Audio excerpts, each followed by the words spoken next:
and building center locations, homeowners helping homeowners with expert advice. And by the 2013 Honda Civic, Canada's best-selling car 15 years in a row. Honda, the official vehicle of the Toronto Blue Jays.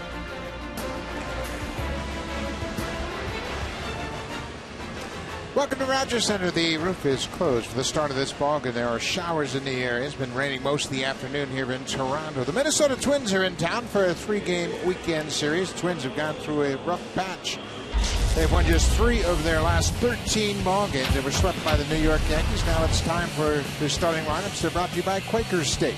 Real, durable oil. The Twins don't have a lot of power. They've hit just 77 home runs. Only the Kansas City Royals have fewer home runs than the Minnesota Twins. Dozier, Mauer, Domit, and then Justin Morneau, the Canadian at Rogers Center, has always enjoyed hitting here in this ballpark. 6 home runs and 15 RBIs. Osvaldo Arcia, the left fielder. He's a switch hitter, a good-looking rookie. He's at .344 on the road in this, his first big league season. That is the lineup that Mark Buehrle takes to the mound, and he will face. And Blue Jays need a big start from Buehrle.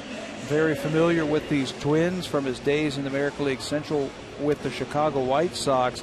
No active pitcher has beaten a single opponent more than Mark Buehrle has beaten the Minnesota Twins. He's beaten them 27 times in his career. Looking to even that record this year at 5-5. He's been pitching much better of late. The defense behind Mark Buehrle, it's Davis, Rasmussen, and Bautista from left to right in the outfield. On the left side of the infield, it's Meiser Asturis and Jose Reyes. Munenori Kawasaki is the second baseman. Lynn's back at first. And J.P. Arancibia is behind the plate for the Gold Glover, Mark Buehrle. In the just finished series against the Tigers, Jose Bautista, I thought, played a great right field for Toronto. He leads his team in outfield assists with 7, playing some very good defense.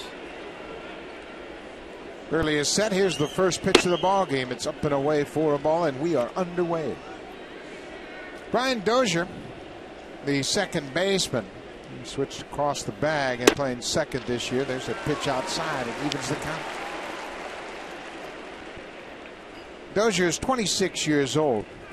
Last year he made 83 starts at shortstop for the Twins. This year he's played a majority of his time at second. That's cued off the end of the bat. Lind will shovel to Buehrle. They better hurry. Not in time.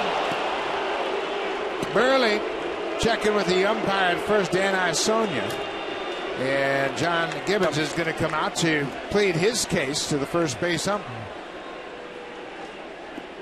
Dozier really got out of the batter's box in good shape. He hustled down the line. It was bang, bang at first.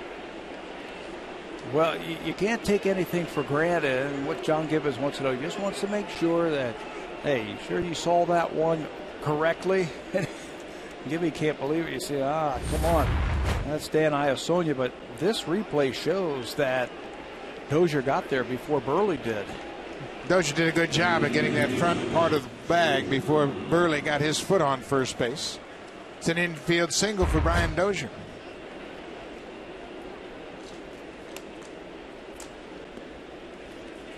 So Joe Mauer will step in. Mauer batting .315 for the season. Mauer's the DH tonight. Early gets ahead of him with a strike. As good as Mauer is as a hitter, he's hit just .214 against Mark Buehrle. 12 for 56. That's one thing that Buehrle has done in his career versus these Minnesota Twins. He's held the big left-handed batters down. We're talking about Mauer and Morneau. Mauer's got a 7-game road hit streak. It's active, and you can see it's been a struggle for him. 3 for his last 29. That includes 4 games against the Yankees. Twins were swept at home by New York. And they split the previous 4 games with the Kansas City Royals. We mentioned they're just 3-10 in the last 13. They've got a good middle of the lineup, I think, the Twins, and Mauer, Morneau, Domit. They're missing Josh Willingham, who just went under some surgery. There's a few guys who could swing the bat on this team. Batting .248 as a team. They have scored 4.2 runs per ball game. The switch hitting catcher Ryan Domit is on deck.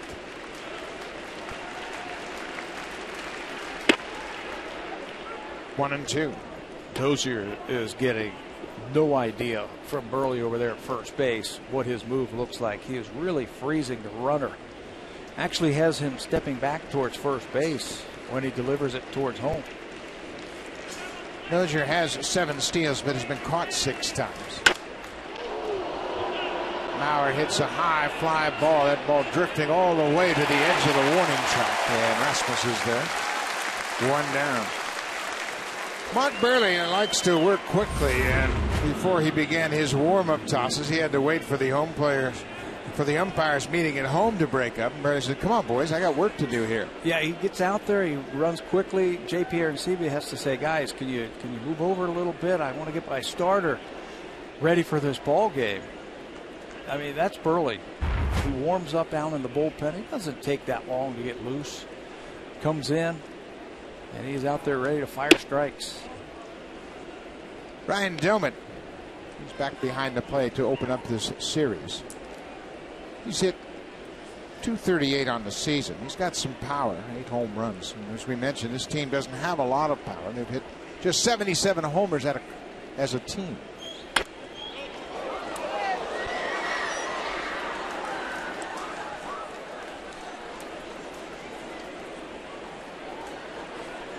Twins have really struggled of late.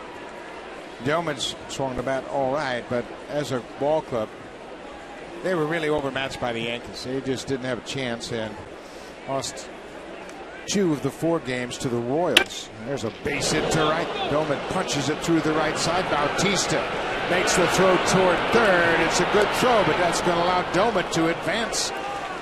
Reyes had a chance to cut the ball off. They really didn't have a good shot at Dozier.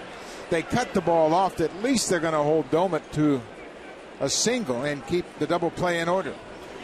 You're right. Dozier runs too well. The ball wasn't hit that hard by Doman to really have a shot at getting him. Good secondary lead. He's all the way, almost halfway to second when the ball's hit. No chance there. That's where the ball's got to get cut off. The play's right in front of Jose Reyes. He cuts that ball off. The double play stays in order. Doman punches it that way, and he's reading Bautista right here. He gets out there. As soon as he sees that the ball goes all the way to third base, he just walks into second. Justin Morneau fouls the first pitch back. And Reyes saw the ball was offline a bit. He had a chance to cut it off and keep the double play in order.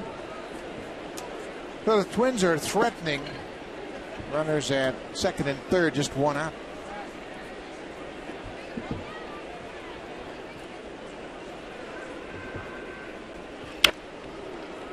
Burley quickly ahead of Morneau. Morneau, like Mauer, has struggled against Burley. He's hit just 200 for his career, and he's had 55 at bats. He's 11 for 55 against Mark Burley. Yeah, between the two, just 23 hits and 111 at bats. You stop those two, Morneau and Mauer, and you got a shot. What a pitch. Morneau didn't like the call. He'll walk away, and it's a big strikeout for Burley with runners at second and third. Now 2 outs. Time now for the scouting report, brought to you by TD Bank, proud sponsor of your Toronto Blue Jays. Mark Burley, this is his pitch usage this year in the opponent's batting average against. And the changeup is still a big pitch for him. Hitting just 203 against that changeup. Mark Burley, I think he has to establish that fastball, use that cutter, and then get the outs with the curveball and the changeup.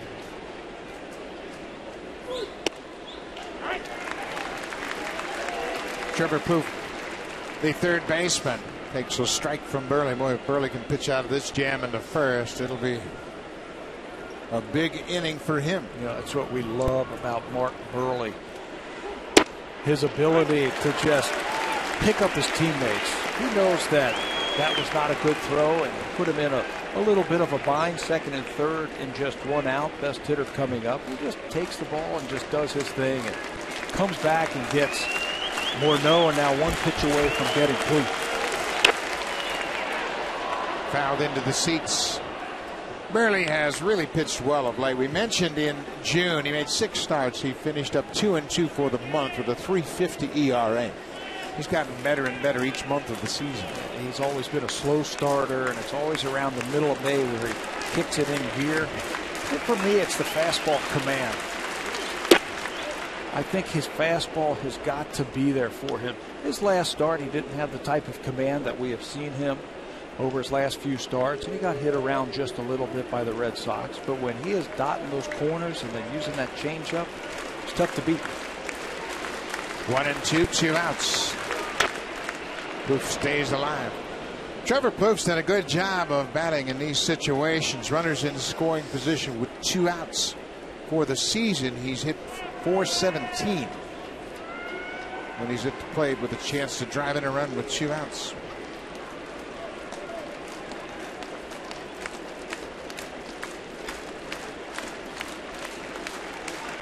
Burley set, another 1-2 pitch. Grounded foul.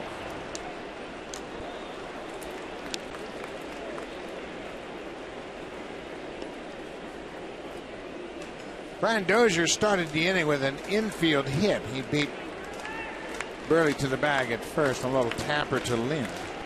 He went first to third on the base hit by Domet. Domet advanced to second on the throw. Got him. What a job by Mark Burley. First and third, 1 out. He gets a couple of strikeouts. Blue Jays will bat in the bottom of the first. It'll be top of the order, Jose Reyes. Then Jose Bautista, who's been red hot over his last 7 games, and Edwin Encarnacion.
Defensively against the Twins, and Jose Reyes can do that. He has hit Kevin Correa well in the past. He's got a homer and 3 RBIs, 7-21. Edwin Encarnacion also, with his National League background, has faced Correa in the past, 6 for 19 with a pair of homers, and he's driven in 3. That's the lineup that's going to take on Kevin Correa his first year in the American League. He signed as a free agent by the Minnesota Twins last December. Twins are his 4th major league organization. He's been in the Giants system, the Padres, and the Pirates. You can see a winning record, 6-5, an ERA right at 4. He'll give up his share of hits per innings pitched.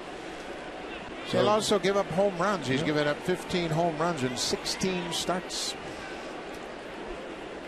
Jose Reyes, he's hit .293 against right-handers so far this year. He takes one up and away for a ball.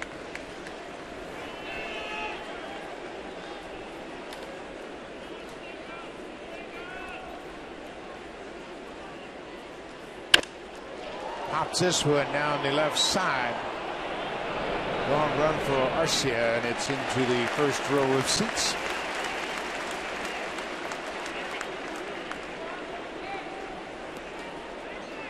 Osvaldo Arcia is a pretty good-looking rookie.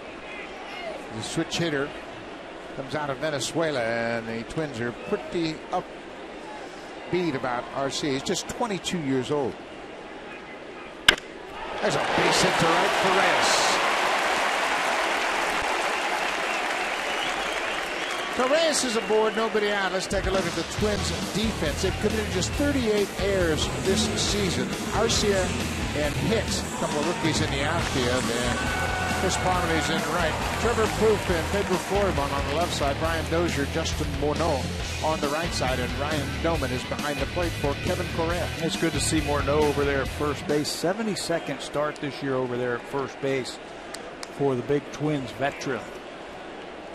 Good to see him healthy again and back on the field. And he's swinging the bat like we've become used to. So Jose Bautista.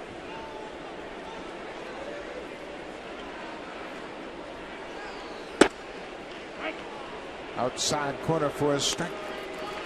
The umpiring crew is different than we were given at the start of this ballgame. Mark Carlson is the home plate umpire.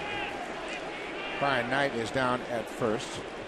Emmo's at second, and Anna Sonia is at third base.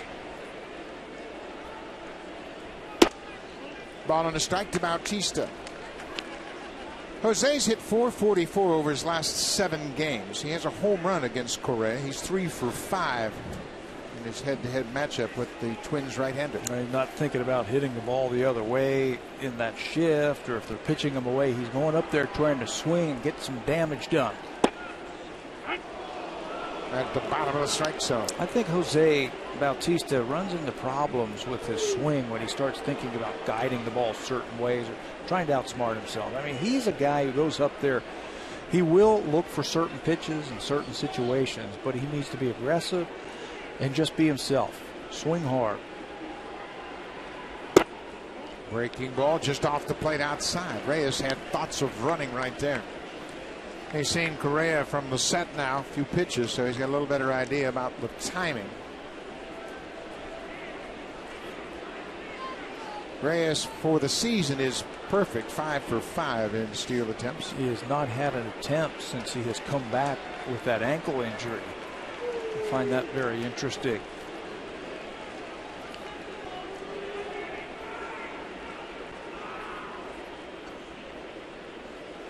Bautista bouncing ball through the left side. He has a base hit. Well, if the first 2 batters reach here in the first inning, let's take a look at the scouting report for Kevin Correa. He'll use basically fastball, cutter, a little bit of a curveball, a little bit of a changeup. The fastball's low 90s with excellent sink, and he's got a hard cutting slider. Nice little changeup. Command, I think, is the most important thing, and that's exactly what the Twins like in their starters. They give up his share of hits. Only one time in the last 5 years did he have fewer hits per innings pitched. That was in 2009 when he was with the Padres. So he'll give up his share of hits, as we've seen already. Correa was an all-star in 2011 with the Pirates, but he did not play in the all-star game. Edwin Encarnacion, still nobody out.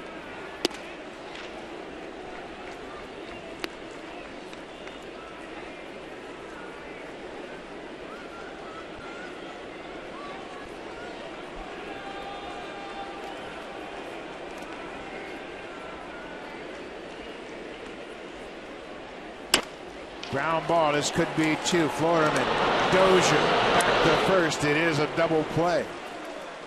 Taylor made double play ball, hit right to the shortstop. Reyes moves to third base, but now there are 2 outs. They have turned a ton of double plays this year, the Minnesota Twins. I don't know if that's because there's a lot of players that are on base or the pitchers are a ground ball pitching team, but they have turned a ton of them.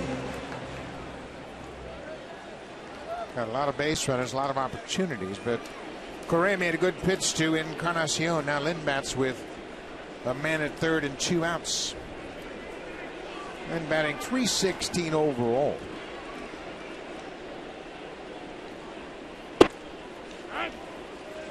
Lynn had a little trouble with the Tiger pitching staff in that they worked him upstairs, and he got back to chasing that high fastball.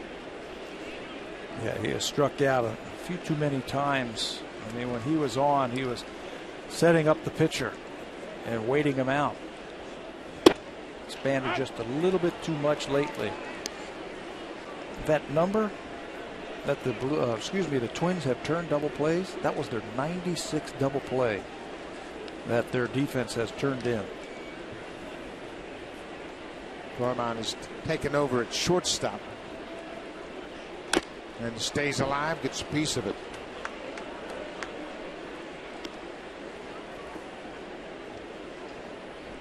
Bottom of the first, Blue Jays, Reyes and Bautista both had singles to start the inning, and Encarnacion hit into the 6-4-3 double play.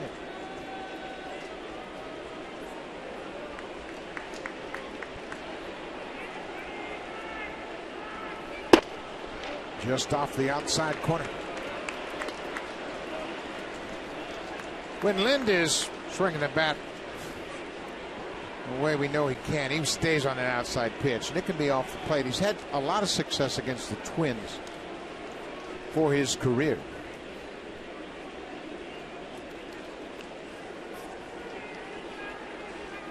Well, that was close. Correa almost started into his windup, but stepped off just in time to prevent the balk. He was all set, almost began his windup, and then stepped off just in time. 1-2, 2 outs. There it is, the pitch that he had been hitting right there, that fastball away, especially down. You can go and get that. Just drop the head on that ball. Just shorten up the swing just a little bit. Correa tried to pound him away. Lynn missed the first 2 games in the Tigers series. He checks, and Dan Sonny down at third said no swing, so Lynn stays alive. Laid off that breaking ball in the dirt. That is the curveball that he'll throw when he needs the strikeout. Throws a little bit harder. Got a nice little downer movement to it right there.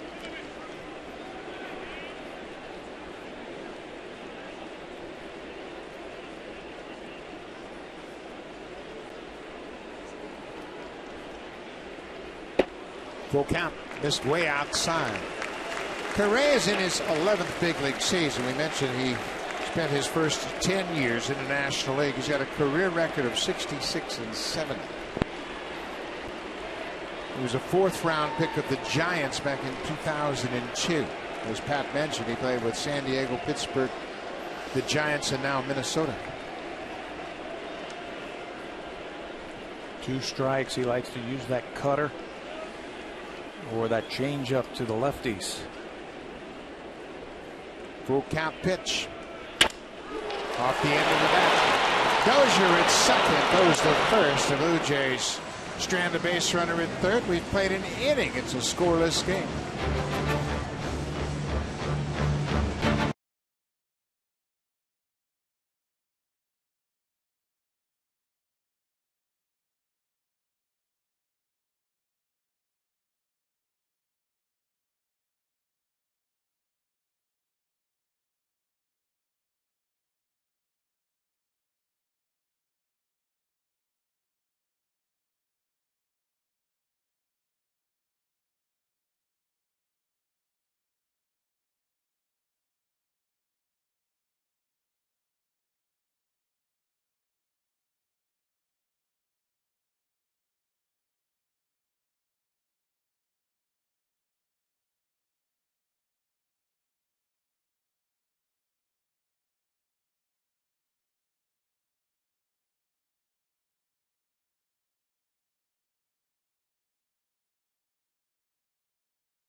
His best-selling car 15 years in a row. Honda, the official vehicle of the Toronto Blue Jays. You can see the roof is being retracted. Bouncing ball, easy play for Lind, and Osvaldo Arcia is retired on 1 pitch. Well, Burley got out of a big jam in the first inning. He struck out Justin Morneau looking, and then got Trevor Plouffe swinging to end the inning and strand a pair. Yeah, he has the ability to do that. Just hold his neck just a little bit. You know, we saw that in that Tampa game where he had given up 7 runs and they fought back and finished up those last 3 innings strong. As you see the roof being pulled back. Saw it in Boston in his last start. Gave up a couple of base runners and then just said, okay, that's enough, and just went right after him. He did the same thing in the first inning, 2nd and 3rd, and just 1 out. Took it up a notch. Right fielder Chris Parmalee is behind 0-2 quickly. Parmalee's 25 years old. He was a Twins #1 pick in 2006. They've had a lot of high hopes for him to develop as a power hitter. And you can see he's got the body for it. Yeah, and he's got a little bit of power also. But in that ballpark, you need superpower, I think. I think it'd be better off just learning how to hit from foul line to foul line or gap to gap. It's a monster ballpark, Target Field. Very big ballpark, and certainly a young hitter could fall into bad habits. Ground ball. Lynn takes the short hop. Make up your mind, boys. You take it, I got it. Now it's time for our sneak peek. BlackBerry Sneak Peek stat of the game, brought to you by the new BlackBerry Z10 and Q10, built to keep you moving. Historically, Mark Buehrle has been a slow starter, and it shows in his ERA. This year, no difference. 6.35 in April, down to 4.89. June, 3.50, and he has been pitching a lot better. His fastball's had a little bit more zip to it. His changeup has been a lot better since the beginning of the season. Aaron Hicks, the center fielder. Hicks is 23 years old. He's a switch hitter as well, batting right-handed against Buehrle. There's another one of the Twins' first-round picks. He came out of the 2008 draft. They have a lot of young players on their roster this year. It's a total makeover year for the Minnesota Twins. A lot of young players, a lot of first-year players. He's made his way quickly through the minor league system. He started out in the Gulf Coast League in 2008. Pedro Florimon, the shortstop, is loosening up on deck. We saw Arcia leading off this inning, just 1 pitch. He was in the Florida State League last year. He was 22 years old. There's a fly ball to left field. Rajay Davis has it, and Buehrle needs just 10 pitches to retire the side in order. When we come back, it'll be Colby Erasmus. Rajay Davis, he needs to get on base and use those wheels, and then Meiser is playing very well at third.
And longest in support of food banks Friday, Saturday, and Sunday during the Twins series. Bring your non-perishable food items and cash donations to gates 3, 5, and 10. There are mystery bags available. For a donation of $25 or more, call the Blue Jays for tickets at 416-341-1234. Log on to BlueJays.com. They're stopped by most Rogers Plus locations. The wives are collecting donations at the gates as you enter Rogers Center. Kobe Erasmus bounces it off the glove of Dozier. He stays with it and made the good play. We have seen this with teams coming into Rogers Center for the first time in a season. They get overwhelmed by the quickness of this artificial surface. There isn't too many more artificial playing surfaces, just two in baseball. Dozier is a good fielding second baseman. Only Dustin Pedroia of the Boston Red Sox has a higher fielding percentage among second basemen in the American League. He's only committed 2 errors this season. But you're right, it's a little tricky. They get a little overwhelmed the first couple of games here. Of course, Minnesota for so many years played at the Metrodome and they had an artificial surface, so that was never a problem. Rajay Davis.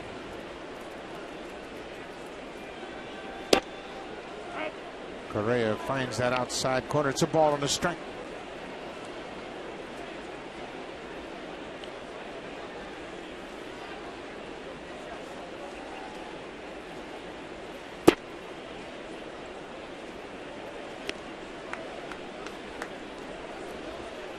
Two balls and a strike to the Blue Jays left fielder. Rajay Davis' average has slipped under 300. He's batting .298 at the start of this ball game.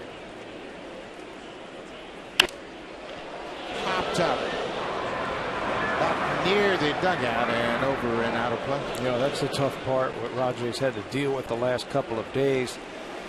Melky Cabrera goes on the DL. He's an everyday player. Well, he gets to face Max Scherzer and Justin Verlander, pitchers that he wasn't facing earlier this year, and it was tough on him. Melky Cabrera continues to hit, and he looks pretty good swinging the bat.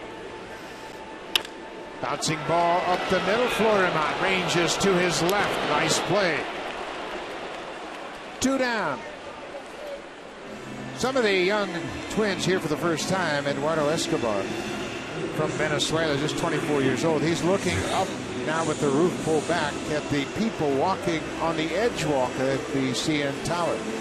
People are crazy to do that, and Eduardo Escobar is making a point. Hey, those people are nuts. I think he's getting freaked out just a little bit. Look at that guy. He's standing backwards and leaning out over. They have to be nuts to do that. Yeah. Nobody would do that. 2 outs. Meiser Sturis, third baseman, batting .233.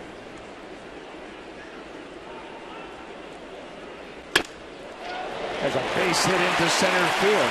Picks over to cut it out with Sturis. Has a 2-out single. 3 hits now for the Jays. Hasn't his at-bats been much better over the last month or so? The ball is coming off his bat so much better with a little bit more power. Head straight down. Nice short swing right there from Sturis. Great illustration of that head and how it stays on the baseball, and his eyes were locked into that baseball. Stayed on it and picks himself up a base hit. JP Arencibia. .217 average for the Blue Jays catcher. JP had a pretty good round of BP today. He was really focusing on hitting the ball back up the middle into the right side. Of course, strikeouts have been a problem for JP, and he's trying to come up with something that will cut down those strikeouts and give him an opportunity to put the ball in play a little more frequently. Just can't spin off that baseball, meaning that front shoulder opening up. Just go back through the middle. Florimont flips it to second, but not in time. Well, what a heads-up effort by Florimont. He knew he couldn't glove it and make the transfer, so he just tried to scoop it to Dozier, who was waiting at the bag at second, but they couldn't connect. That would have made the highlight films all over baseball. It looked like the ball's heading out into center field. Watch Florimont just take it and in one motion flip it with that glove. If he gets it in the air, I think he has him. That's an athletic move, firing it over towards the second baseman, and Sturis beats the throw. Correa wanted to have that one. Florimont is 26 years old out of the Dominican Republic, and boy, he almost made a heck of a play to get Correa out of the inning. Munenori Kawasaki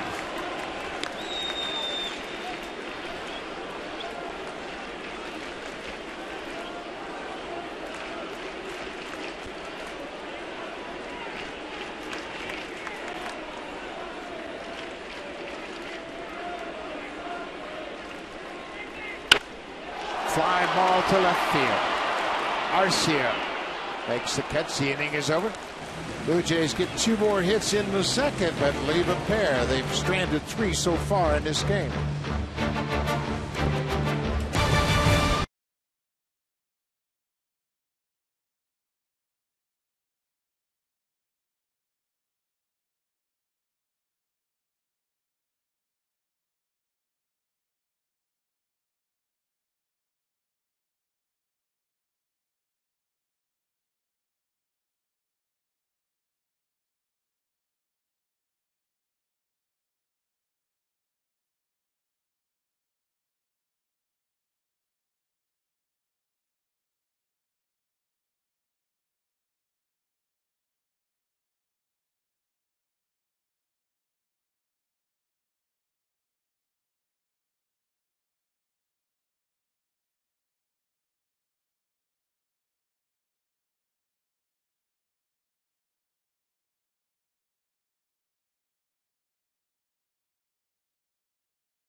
Mike Wilner after every Blue Jays game on Sportsnet 590 The Fan, and you'll find out Mike Wilner after every Blue Jays game on 590 The Fan.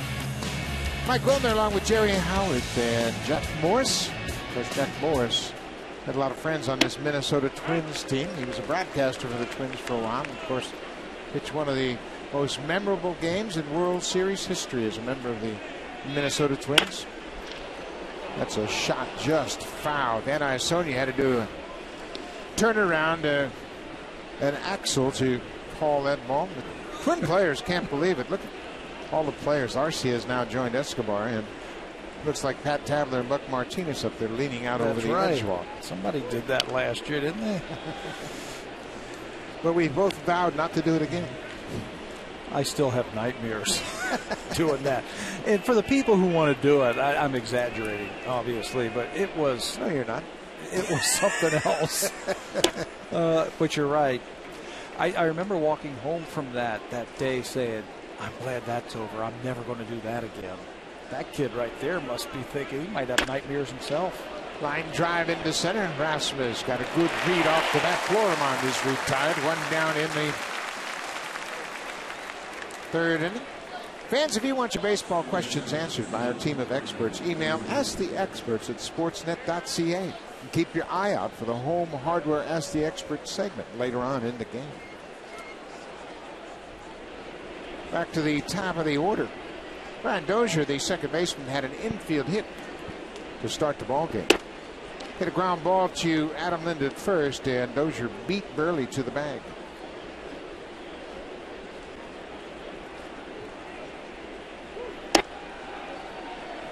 I think Mark Burley should pitch every game for the Blue Jays.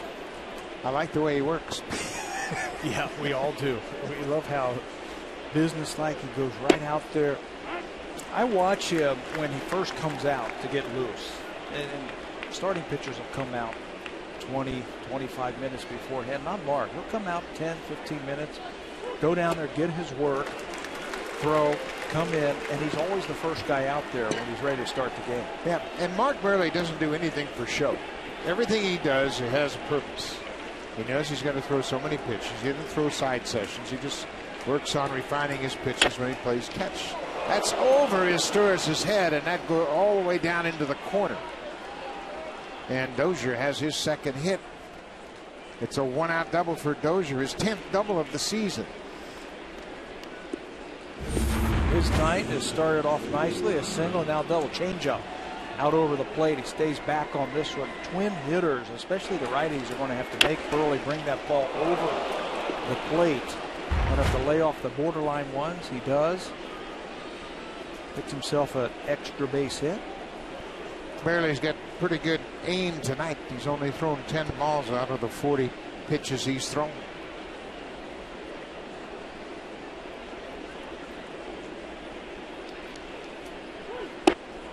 He gets ahead of Mauer. Now be careful with this guy. On base percentage, look at that, 396. He just has good at bats. Stays inside the ball, not afraid to take the ball the other way. Now Burley ties him up, doesn't he? I mean, that's a great example. 85 miles an hour, and Mauer chased it. It looks so hittable, but he has just enough movement on it and places it so well. He ties up a good hitter like Joe Mauer. Mauer has won 3 batting titles: 2006, 2008, and 2009.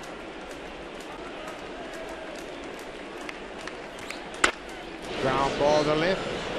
He'll go to the bag, and Mauer is 0 for 2 so far. Dozier moves over to third on the ground out. I think that's where you need to pitch Joe Mauer, especially if you're left-handed. Throw him in there so he can't stay inside it and play with it, hit it the other way. All you can do with that pitch there is just roll over on it. Joe Vavra is the third base coach this year. Formerly he was the hitting coach, and the Twins have made some changes on their coaching staff. This organization has always prided itself in stability. Promoting their players from within. Not just their everyday players, their pitchers, their coaches. Players who used to play for them end up coaching for them. Tom Bernansky's in his first season as the hitting coach. Played 14 big league seasons. Started out with the Twins. There's a little line drive. Reyes makes the catch. The inning is over. Mark Burley pitches around a 1-out double. We're scoreless going the bottom of the third.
Sportsnet has you covered with Hockey Central tonight at 11 p.m. Eastern Time, 8 p.m. Pacific Time. The Boston Bruins have some big news and a player they have signed, so make sure you check it out on Hockey Central tonight at 11 p.m.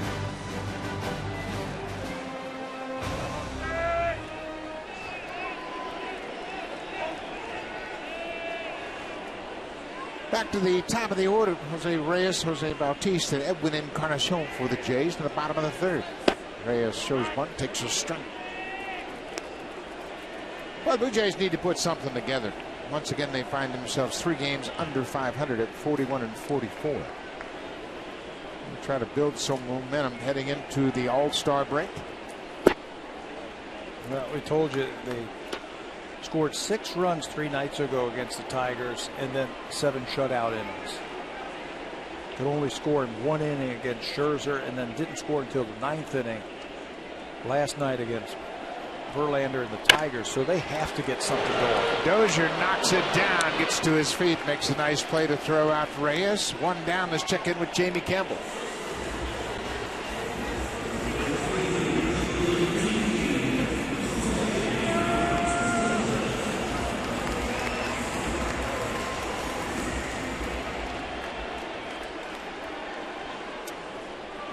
Well, Matt Wieters hasn't had the kind of first half you'd expect from Wieters, who's been a two-time All-Star. His 11th home run. He's driven in 42 for the Orioles.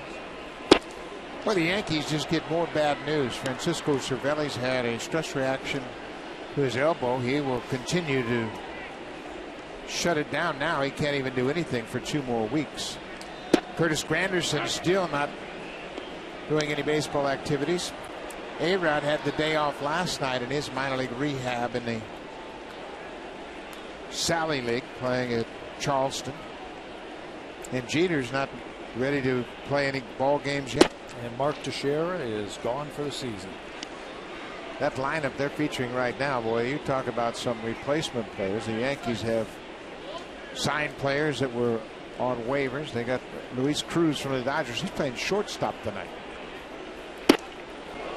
Jason Nix has just gone on the disabled list with a hamstring injury, and they expect he might be out 3 weeks to a month. There's another one, Eduardo Nunez, who was playing shortstop when Jeter couldn't make it. He's in the minor leagues on a rehab. The irony of all this is A-Rod might be the first guy back. Bautista high and deep to center. Hicks on the run, looking up. Goodbye home run. Number 20 for Bautista.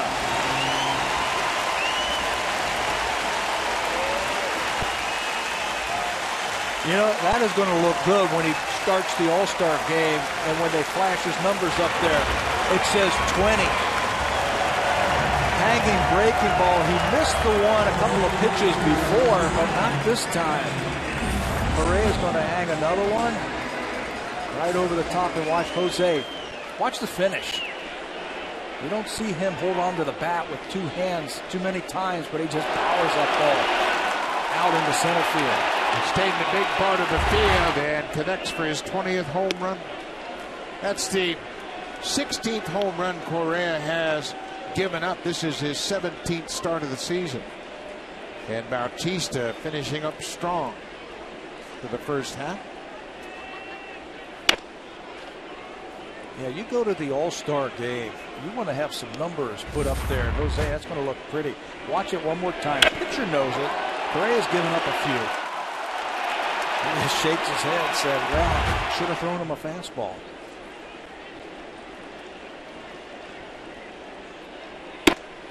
I have been behind the plate and seen a pitch like that coming to the plate, and everybody, both the pitcher and the catcher, say, no.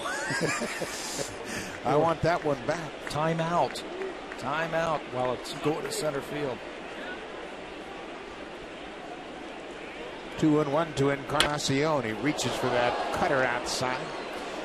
With that home run, Bautista has now hit 20 for the season. That's his 4th straight 20 home run season. This has been a great spot for Bautista. Of course, his career took off when he got a chance to play every day right here with the Blue Jays. Got the timing down with that front foot, started finishing his swing instead of cutting it off. Credits Dwayne Murphy a lot with that help. Murphy and manager at that time, Cito Gaston, was always encouraging him to look for fastballs. Correa got away with another one right there. You see him kind of look over his left shoulder after that ball is fouled back by Encarnacion. Bautista became an everyday player in 2010. Of course, that's the year he hit 54, led the league, and he backed that up in 2011 with 43 home runs. 2012, he dealt with injuries, but he had 27 home runs in half a season. That season, he hit 54. Remember where he hit in the lineup when the season started? Leadoff. Yeah. He's a leadoff hitter. He had never shown that kind of power, but boy, oh boy, did he put it together. Full count to Encarnacion. Ball 4. Boy, look where Correa worked him, and it appeared to be intentionally. He wanted him upstairs, and he ends up walking Encarnacion. The 2013 Honda Civic, Canada's best-selling car 15 years in a row. Honda, the official vehicle of the Toronto Blue Jays.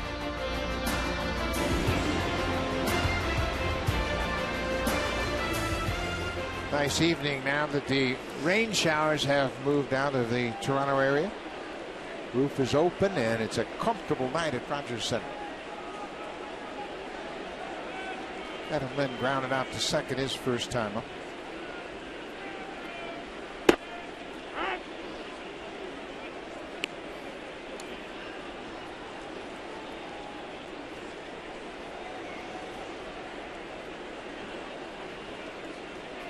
Lynn returned to the lineup on Wednesday night. He had a tough night, over 4 with 3 strikeouts. Pops this one up over near the Blue Jays dugout. Well, what an effort by Trevor Plouffe. He did exactly what you should do trying to catch that foul pop-up. He got to the wall and then leaned into the seats. Just had to fight the fans for that ball. It looked like he missed it. He's there. He reaches in and hits his glove and falls into the first row. But you're right. Get to there, get to the wall. The fan might have interfered with him just a little bit. Thank you. Yeah, the fans obviously, once that player leans into the seats, they have a chance to catch him. No interference at all once you get over that wall. Adam Lynn gets another crack at Correa. Take advantage of it right here. He looks comfortable at the plate, Lynn. Yeah, he left from Boston with back issues, and obviously that was a concern. Everybody remembers last year he had to spend time on the DL, but he said it's totally unrelated to the injury he had last year. 1-2, 1 out. Lynn strikes out, another pitch upstairs, and both the Tigers and now the Twins in this first game working Lynn upstairs. First strikeout of the night for Correa. And as a hitter, you just have to force him back down. These are for a purpose up there. I don't think he can catch up to it, so you just take it, make him bring it back down. Colby Rasmus batting 5th tonight.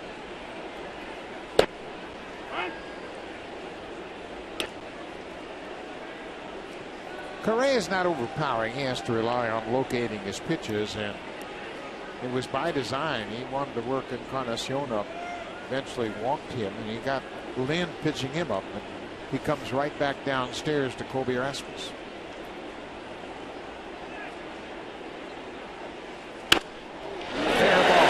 Inside the bag, down the right field side, Encarnacion. He's been dealing with that hamstring problem, and he will stop at third. Rasmus with a 2-out double. Encarnacion has had a hamstring problem, so he wasn't running as well as he usually does. He has to run under control because you don't want to pull that thing. You can miss a month. So Encarnacion, you're too valuable as a hitter in that lineup. No need to score right here, and you probably wouldn't score because the ball was hit sharply, number 1 by Rasmus, and then watch it ricochet right to the right fielder. Parmalee picks it up, and even if you're running at full speed, I don't think he's going to be able to score. Just run under control so you don't hurt that hamstring. Edwin's a great base runner when he's 100%, and he makes great turns around the bag, and he has great instincts on the bases. So now with runners at second and third and 2 out, Rajay Davis. Boy, big chance to cash in here with 2 outs. Davis grounded out to shortstop his first time up.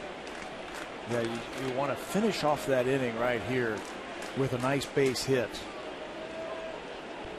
They gave up the home run and then the walk to Encarnacion and now the double. So you want to feel like you have a good inning. Clutch up. I hate to come away with just 1 run here with 3 base runners. Well, the Blue Jays have stranded 3 runners so far. Bautista started the scoring with that solo home run with 1 out. Davis goes after a pitch off the plate. You'll see a variety of cutters and curveballs and sliders and probably everything away from him. I don't think he wants to test Rajai Davis on the inside part of the plate. If he's going to beat him, make him hit the ball the other way. Breaking ball pulled to third. Luke has it. Davis is out by a half a step, and the Blue Jays leave 2 more. But Jose Bautista gets the Jays on the board. He goes straight away center. Home run number 20. Giving Mark Burley and the Jays a 1-0 lead.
He's got 6 home runs on the season. 2 of them came against the Yankees yesterday.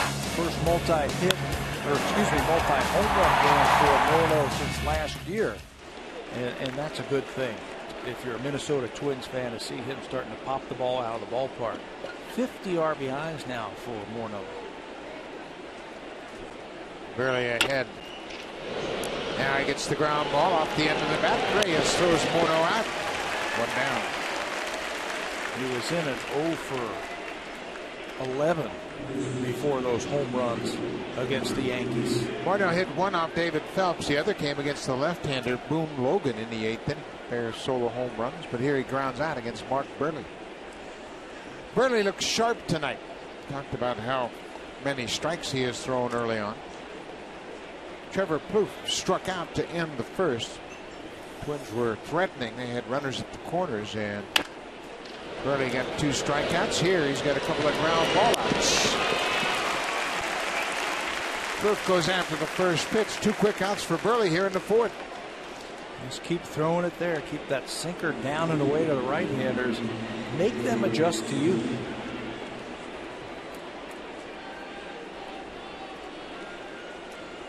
Oswaldo Arcia, a switch hitter. Mentioned Arcia is from Venezuela.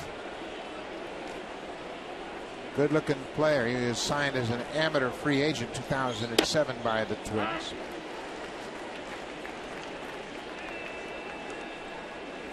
Just 22 years old. And here he is in the big leagues after starting last year in A ball.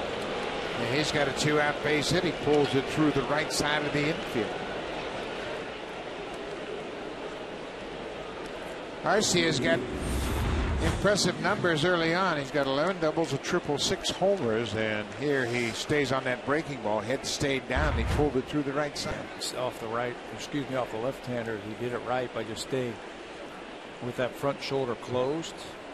He had the most hits in their minor leagues last year, 150 hits for Arcia. Gus Parmalee, the right fielder. He tapped out to the first baseman in the second inning.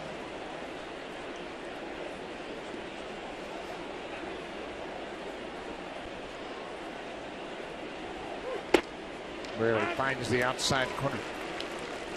Burley's velocity is up a bit too. His fastball's been in the mid-80s, but he never really looks for velocity. He's looking more for command and the ability to change speeds. Change speeds and get the headers out frontwards to backwards, or backwards to frontwards. He threw a fastball tonight, 87. That might be his best fastball this year, proving that you don't have to throw it 95 to get hitters out.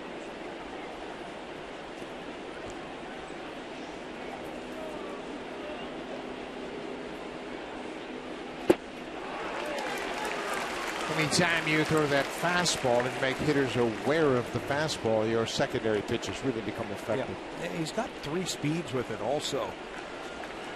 Slow, slower, and slowest. But the changeup is a big pitch for him. He has to establish that fastball and then throw that changeup in there. Mark Burley can get more funny-looking swings than a guy that throws 95. Hitters are just really trying to maintain their balance, and they don't want to get out in front. They want to get off stride, but you see some funky looking swings. I think it's important for him and J. Pierre-Cibia to read bats. And if they feel a guy is sitting on a certain pitch. Ball was popped up right in on the hands of Parmalee. Family, nice catch. The young lady right there stood up and said, "I got it." Sign her up. Didn't even need a glove. Come to the ballpark and have a ball.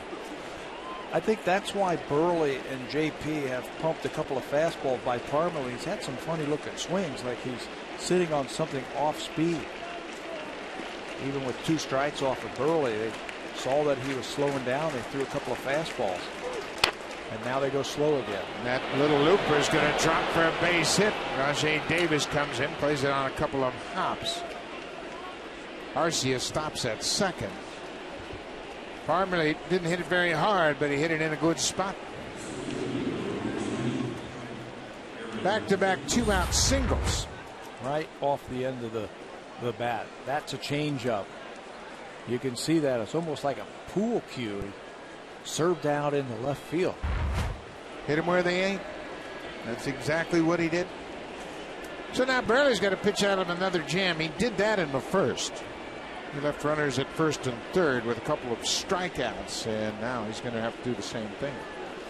Blue Jays have a 1-0 lead.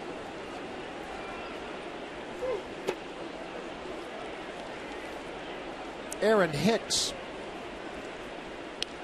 center fielder, lined out to end the second inning. Hicks is from California. He grew up in Long Beach, California. Was drafted out of Woodrow Wilson High School in 2008.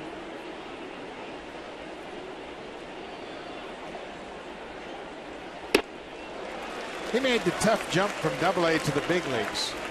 Opened up the season with the big club. Last year in Double-A, hit 286 with 21 doubles, 13 triples. 13 home runs, 11 triples. He's got a good combination of power and speed. He stole 32 bags last year also. Ow! That really hit him hard.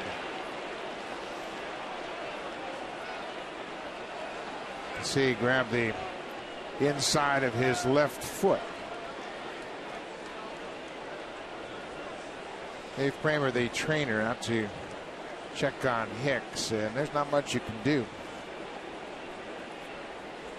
Yeah, as a trainer, you say, where to get you? Where to get you. We all know where it got right on that instep right there. And he goes down.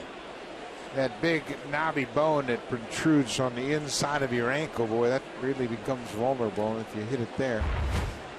We've seen players suffer fractures. Dustin Pedroia a couple of years ago against the Giants fouled one off his foot, and it caused him problems for months.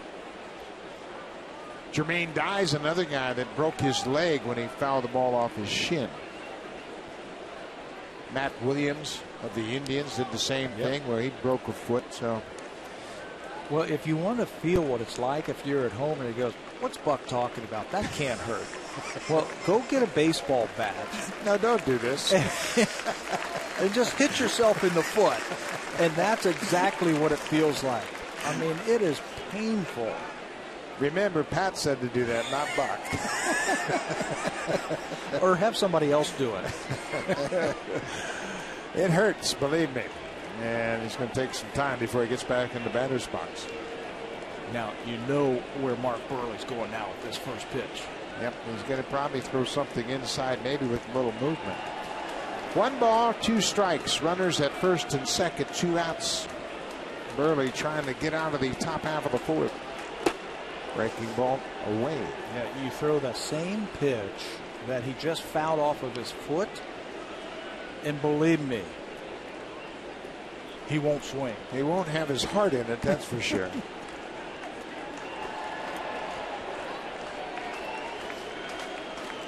Hicks is just 23 years old.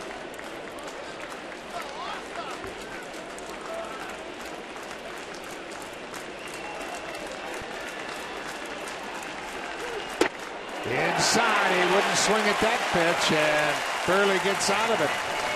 He strikes out Hicks to end the 4th. Blue Jays clinging to a 1-0 lead.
Coming up after the ball game, it's a 30-minute interactive postgame show hosted by Eric Smith with former Blue Jays Paul Spalgeric and Gregor Halloran providing analysis. Check out sportsnet.ca/360 for channel listings. Blue Jays Express right after the ball game.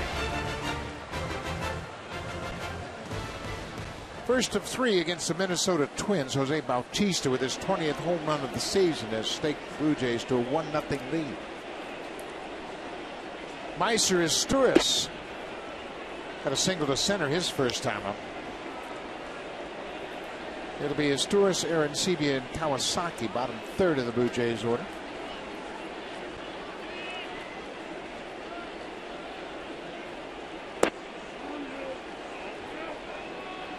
The Sturis checked. It's 2-0.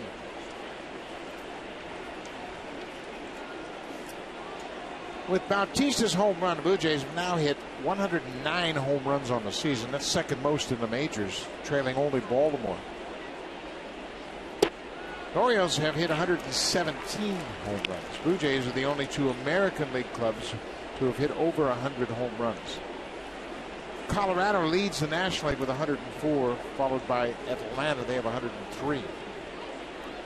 So the Blue Jays, the second best home run hitting ball club in the majors. I'd like to see them balance that out just a little bit. Home runs are great. We all love them. They're exciting. Fans love them. But I'd love to see them balance it out with a little bit higher batting average with runners in scoring position. or a little bit better two-strike approach. Leadoff walk for Izturis. There are a lot of strikeouts in the Blue Jays lineup, and that is a concern. You run into problems when you're up against good pitchers to string hits together. Arancibia and Izturis strung singles together back in the second with 2 outs. Now Izturis starts the fourth with a leadoff walk.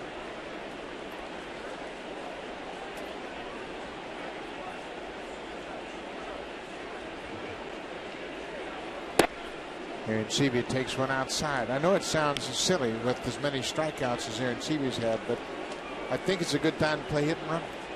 You really give him a focus and start to run him at first with Izturis and just try to create a hole. Yeah, and you make him track the baseball. Stay on the ball for as long as possible. A lot of times managers will do that to help guys get out of slumps. Yeah.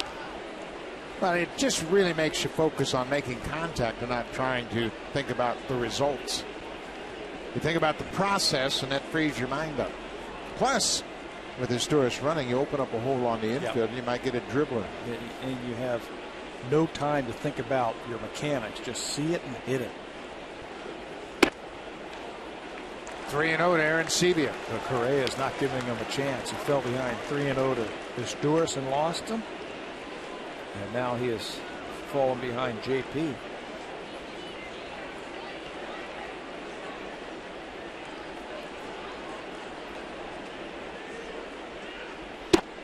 A 4-pitch walk. Arancibia walks for the 10th time this season.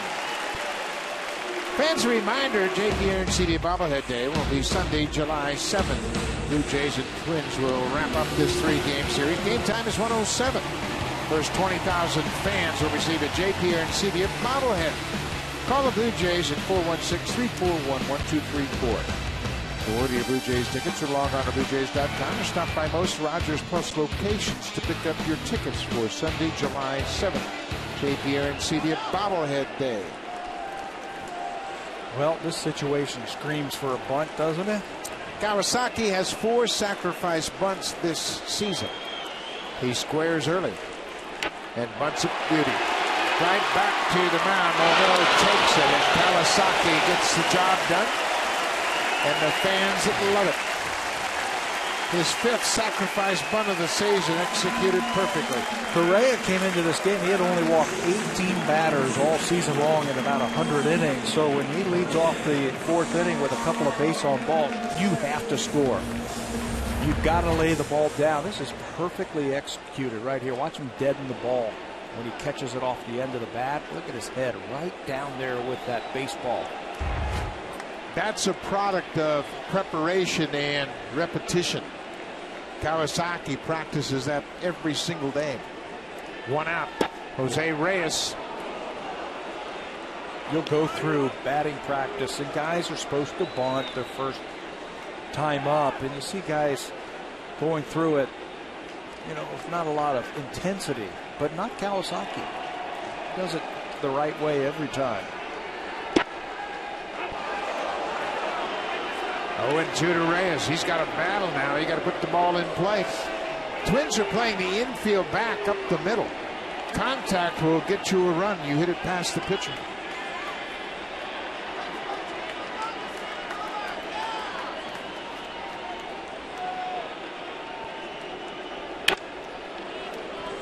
Got to expand the zone. Yeah, and that's a good approach right there. Too close to take. And Jose Reyes shortened it up and just fouled off a tough pitch right there. All he's thinking right now is middle of the field. Even if I just hit a ground ball somewhere in the middle of the diamond. Base hit. That's going to score 2. Reyes around first. Izturis is in. Right behind him, Arancibia. Jose Reyes delivers a 2-run double. That was a byproduct of a good two-strike approach right there by Jose Reyes. Fouled off the tough slider away And then because he was sitting back and he wasn't overcommitting because he had 2 strikes, he's able to handle this curveball. Look how short that swing is. Not a full swing, and he's going to be rewarded with a double and a couple of RBIs. That's what I mean about a good 2-strike approach. Reyes now has 11 RBIs on the season. Jose Bautista chased that pitch upstairs. Jose homered to center field back in the 3rd. His number is getting very respectable now. 20 home runs, 51 driven in. And playing stellar defense in right field for the Blue Jays.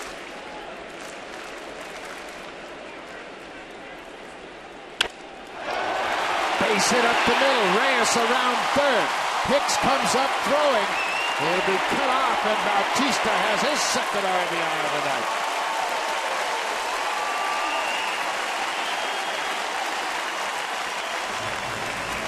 Nothing Jays. He's got some speed on the bases, and Reyes just get the ball to the outfield. That looked like a cutter. You see the ball spinning down and away from Jose, and he's been covering that pitch for a while now. Right through Correa's legs into center field. No chance for Hicks to get Reyes as the ball's cut off. Still just 1 out. Boy, Correa is going to hate looking back at this inning. Walking the 7th and 8th batters, setting up the inning. Yeah, for a pitcher who doesn't walk anybody, doesn't strike out many batters, that's a cardinal sin right there. Yeah, you get down the bottom of the order, you just can't issue those walks, especially to a team like the Blue Jays that's so top heavy offensively.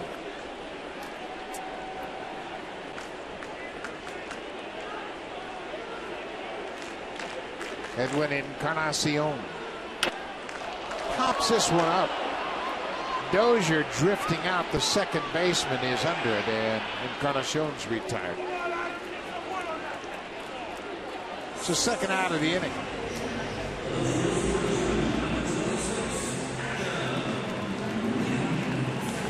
Correa walked his Storis and Arancibia to start the inning. Kawasaki dropped down a perfect sacrifice bunt. Then Reyes cashed in 2 with a double, and Bautista drove in Reyes with a single.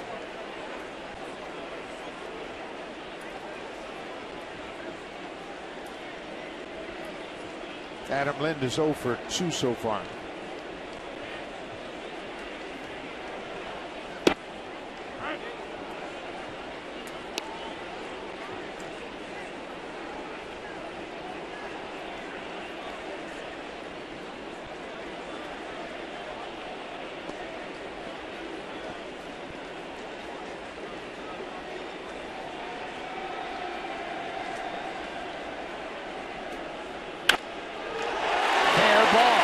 Bautista turns around second. Lind is heading for second. The throw will be cut off, and Lind has a double. 3rd hit of the inning on Kevin Correa. Right before his injury, his timing couldn't have been better. Adam Lind at the plate, it was so good. He was hitting everything out in front. Had to miss a couple of days with a bad back. The timing was off just a little bit. Now it's on right here. That's how you hit the ball out in front right there and just yank it by Morneau at first base. It's a very simple swing from Adam Lind. Just get it started and be on time. Adam Lind came out of the game on Sunday for defense in the 3rd. He returned Wednesday night. Before that hit, he was 0 for 10.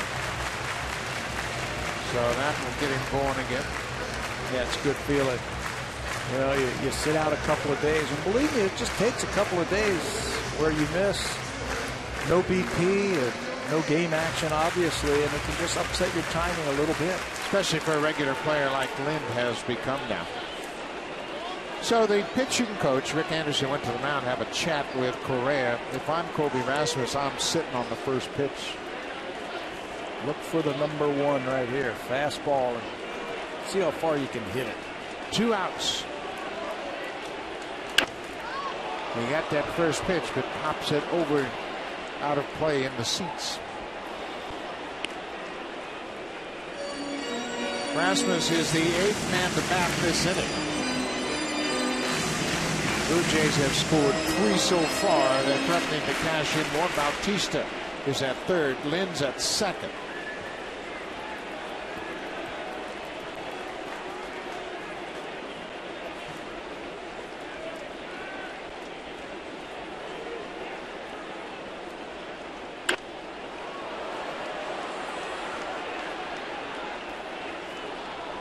Correa got that fastball upstairs, and Rasmus couldn't get the head out.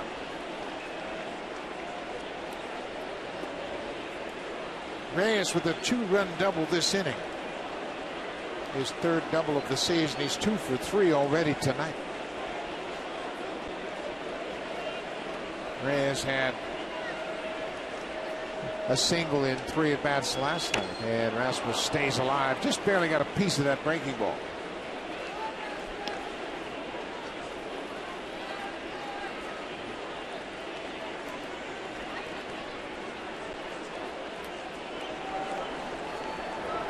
Brian Presley starting to heat up for the Twins.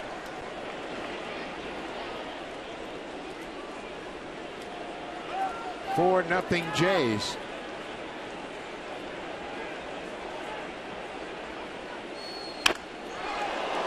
Hit hard but foul.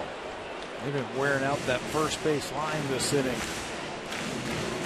Morneau might want to move over a couple of steps. Wayne Murphy might want to move over a couple of steps.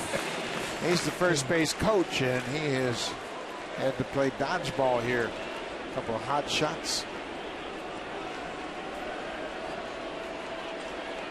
Rasmus doubled to right his last time up.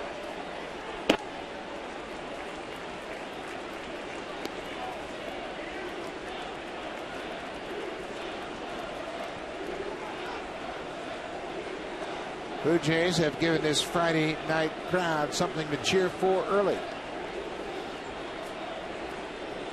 Correa has thrown 81 pitches. Laid off that outside. Doesn't have a whole lot to get guys out. He's got to be pinpoint accurate, and hasn't done that yet. He's had a lot of base runners, and it could be a lot worse than 4-0 here. Blue Jays have stranded 5 base runners already. They've got 2 more on right now. 2-2 pitch to Rasmus. Up the middle, Dozier to his right, knocks it down, gets to his feet, just in time to get Rasmus. The Blue Jays strand the pair, but they scored 3, take a 4-0 lead. Now it's time for a Blue Jays Central update. Here's Jamie Campbell and Greg Zahn in the Blackberry Broadcast Studio.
World, 11 a.m. Eastern, 8 a.m. Pacific, right here on Sportsnet World. Big shot of the Western Harbor Paso, not too far from Rogers Center.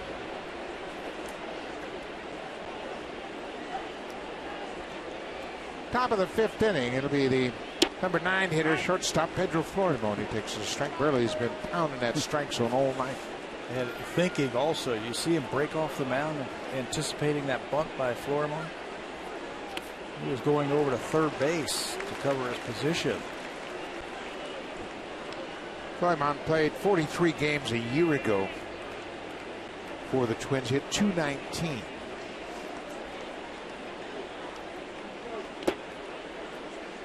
He's shown the ability to drive in runs. In 2009, while playing in the California League, he had 68 RBIs. Pretty good production for a middle infielder.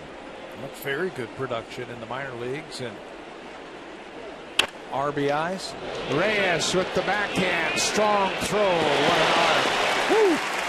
Right on the money, and he threw a strike right in the chest of Adam Lind. Yeah, one other thing he can do, Florimon, is run, and Reyes knew that. And threw a seed across the diamond. You've got to have a strong arm if you're going to play shortstop because of this play right here.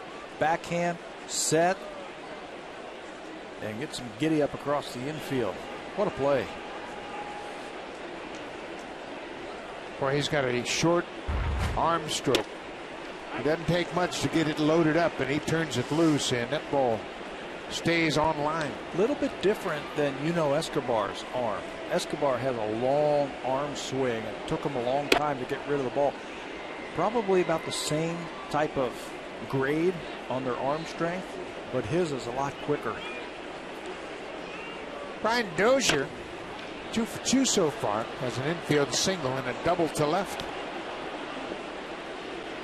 Dozier's from Tupelo, Mississippi. He was drafted in the 8th round out of the University of Southern Mississippi back in 2009. Made his big league debut last May when he played against the Angels. We mentioned he played shortstop last year. This year he's playing second. This is popped up. Kawasaki at second. Dozier's retired for the first time tonight.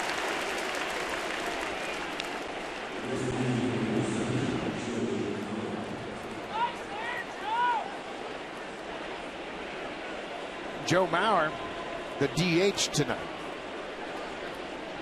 hasn't had a whole lot of fun against Mark Burley, and that's been the case for his career. Yeah, not just tonight with his hofer.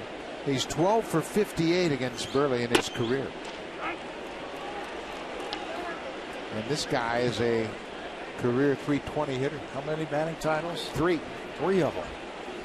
3 batting titles and 4 Silver Slugger awards. 3-time Gold Glover. Bouncing ball. Kawasaki has time. Burley shuts down the side in order. So go to the bottom of the 5th. Rajay Davis looking for his first hit tonight. Meister Asturias has been on twice tonight, and so has J.P. Arencibia.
zone are folks enjoying a seat upgrade courtesy of TD. Congratulations. Enjoy the ball game. And over to Jay's Care Community Clubhouse, Jay's Care Foundation is presenting a check for $5,000 to Food Banks Canada as part of the Lady Jays food drive going on this weekend at Rogers Center. Congratulations to the Lady Jays for their job well done. And Food Banks Canada gets a nice donation to start the weekend. Rajay Davis grounded out twice so far. Keeping the ball away from Rajay. He's got to pick up on that. Try and shoot one to right field. Anytime he gets on base, he's a dynamo. He's going to make his way around the bases all by himself. Hits it off the end of the bat. Morneau is a good fielder, and Davis just barely out at first. Correa just barely beat Rajay Davis. It was close, bang bang at first, but Davis is 0 for 3. Brian Knight has had a workout over there in first base. The umpire, this is the third time that there's a bang bang play. Leads him perfectly, and you can see Correa just before Rajay gets there, gets that foot down. Just a second before he's on there. Brian Knight standing right in perfect position to make that call. Meiser Sturz has had another good night at the plate. He singled and walked and scored.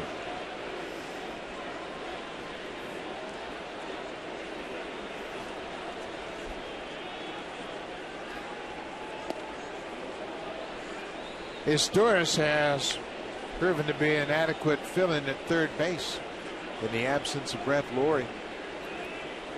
Early in the season, he was having trouble making throws across the diamond, but that's not been an issue at all. Yeah, you couldn't say that in April.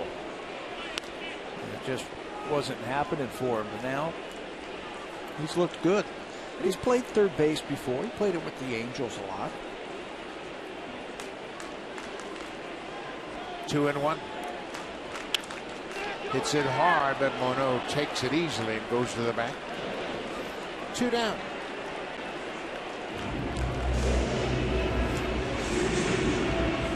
So Correa retires the first 2 here in the 5th. Now JP Arencibia. JP has singled and walked. He scored in the 4th. Scored the 3rd Blue Jays run tonight. And this is where, if you're JP, you want to really stay with your strengths. All right, you've been working on staying in the middle of the field. Don't deviate from that just because there's 2 outs and nobody on. You stay with your strengths, what you've been working with, and your mechanics. If you make a mistake, if you get a mistake from Correa, your natural reaction will pull the ball. I think the one thing that you have to do as a struggling hitter, and I can speak from volumes of experience about that, is make sure you get a good pitch to hit. And that's the biggest thing. That was Ted Williams saying all the time, number one thing, get a good pitch to hit. He'd go around and ask young players, Ted Williams, all right, son, what's the first thing about hitting? Get a good pitch to hit. Yeah, oftentimes hitters they get overwhelmed with the mechanical approach to things. Well, I got to get my hands right. I got to get my foot down and all that. It gets back to getting a good pitch to hit. Yeah, and the rest of the stuff will take care of itself. 1-2. And you can see Arencibia has had the battle. Correa's made some good pitches in this at bat. And now with 2 strikes, obviously you don't have the luxury of cherry picking.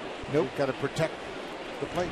You have to tell yourself, how is he going to get me out? What's he going to do right now to get me out? Probably a slider away or a breaking ball away. So you can put that in the back of your mind. Arencibia hits it hard down the left side. It's deep and foul.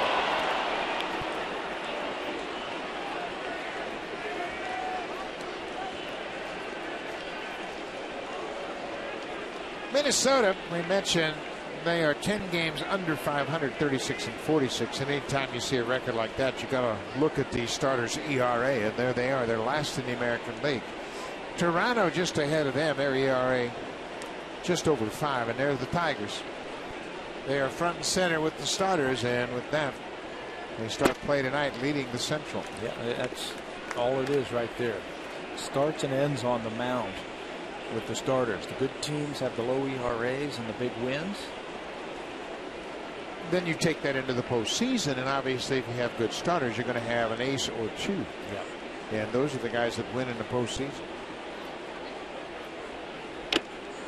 Aaron Sevius strikes out. Domit holds on to it. Correa retires the side in the 5th. We'll go to the 6th. Blue Jays have a 4-0 lead. Here comes the Home Hardware cleanup crew. Brought to you by Netra, Home Hardware's exclusive line of safe, environmentally friendly cleaning products.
Festivals are presented by McCarty. The next one will be Friday, July 19th, when the Blue Jays take on the Tampa Bay Rays. Game time is 7:07 p.m. Come on down to Rogers Center early and check out the pregame festivities outside Gate 10. Win great prizes, enjoy the live music and licensed stereo. Gates open at 4:30 p.m. Call the Blue Jays for tickets at 416-341-1234. Log on to BlueJays.com or stop by most Rogers Plus locations for Summer Fan Friday Festival. Catcher Ryan Domit pops up. Kawasaki at second base makes the catch. Domit's retired. So Justin Morneau from New Westminster, BC, will step to the plate. And you look at the all-time Canadian home run sluggers. Larry Walker leads the pack. He's from Maple Ridge, BC. St. John, New Brunswick. St. John, New Brunswick. Matt Stairs is second.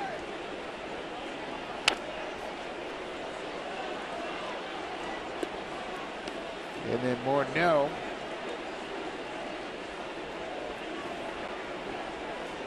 Morneau is 0 for 2 with a strikeout so far.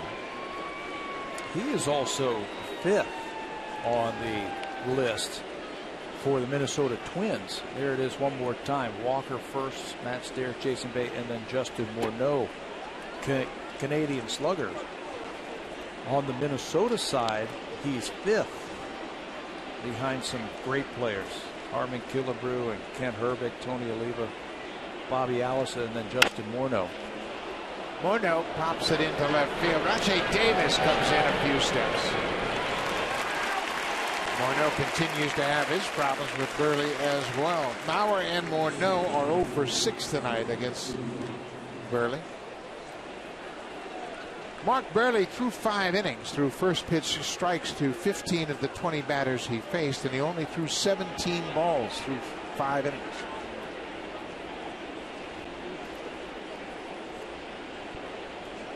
Trevor Proof, he, like Mauer, has a 7-game road hitting streak.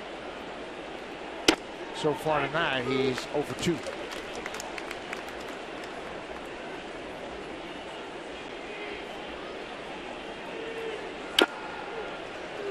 Again, another funky swing as Burley is really messing the timing up of the Twins hitters. 74 miles an hour on that one, but it was in a good spot. The only thing you can do with that is maybe hook it foul. Tough to keep that one fair. Little exclamation point for Burley. 9 pitches. He retires a side in the order and strikes out Plouffe.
First 20,000 fans will receive a Carlos Delgado commemorative baseball. Arrive early and enjoy the pregame ceremony as Carlos Delgado becomes the newest member of the Blue Jays level of excellence. That's July 21st. Call the Blue Jays at 416-341-1234. Log on to BlueJays.com and stop by most Rogers Plus locations. Carlos Delgado up to the level of excellence on Sunday, July 21st. Where does he go? Where do they put him? I say next to George Bell. There's some space there. 2 good hitters, a righty and a lefty. Yeah, that which is right next to Joe Carter. There it is. Lots of room right up there. Munenori Kawasaki had a big sacrifice bunt in the 4th inning. That set the table for the 3-run inning as he advanced Sturis and Arancibia to 3rd and 2nd respectively. Then Reyes cashed him in.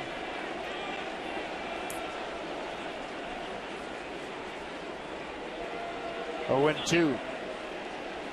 Correa took too much time.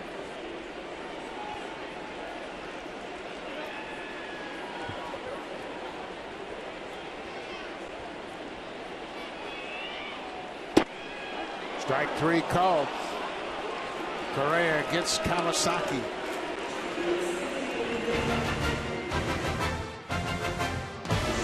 The 2013 Honda Civic, Canada's best-selling car 15 years in a row. Honda, the official vehicle of the Toronto Blue Jays.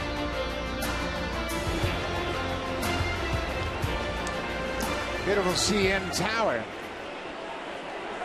High above Dodger Center. That was the Dominican Republic flag. And of course Reyes from Dominican Republic has a 3-hit night. Wave that flag some more. We saw that flag a lot in spring training because of the WBC, didn't we?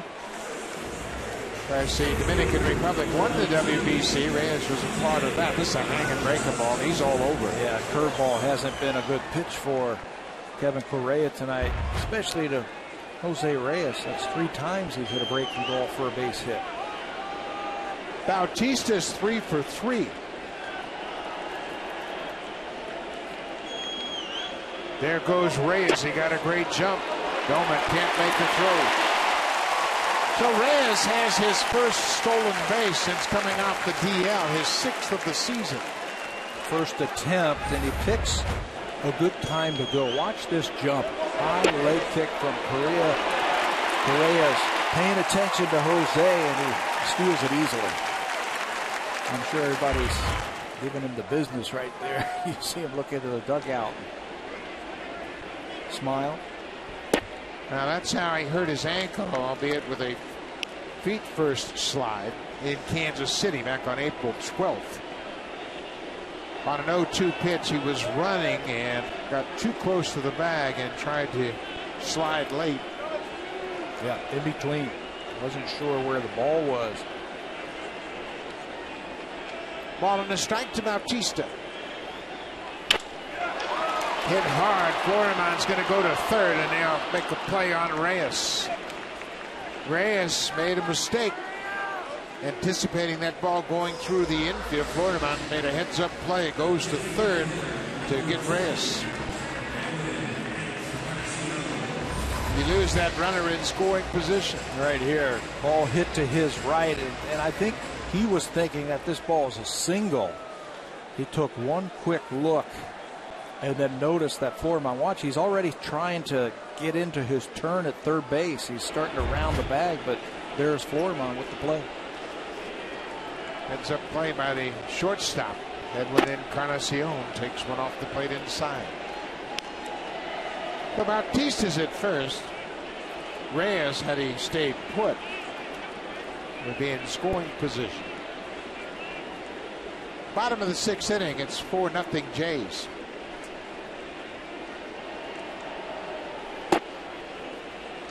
Two and 0.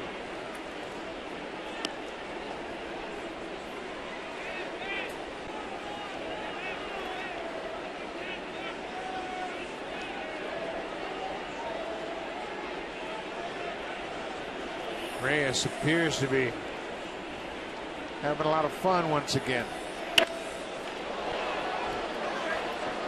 Burley's happy to see him run the bases as many times as he's been on tonight. Yeah, get on as many times. 3 times he's made a nice play. He was robbed of a hit also by the second baseman Dozier, or he could be 4 for 4.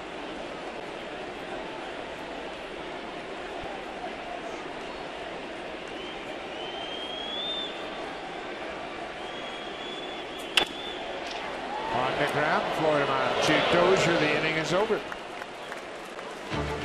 The Blue Jays leave a base runner. We'll go to the 7th. Mark Burley has a 4-0 lead.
Sportsnet live on your smartphone. Visit RogersAnyplaceTV.com/sports to get started. Beautiful evening in Toronto. Down at Rogers Center, the roof is open. It started closed, but they pushed back the roof. The skies have cleared. It's a gorgeous evening, and Mark Burley making it even that much more pleasant. Shutting out the Twins on just 5 hits.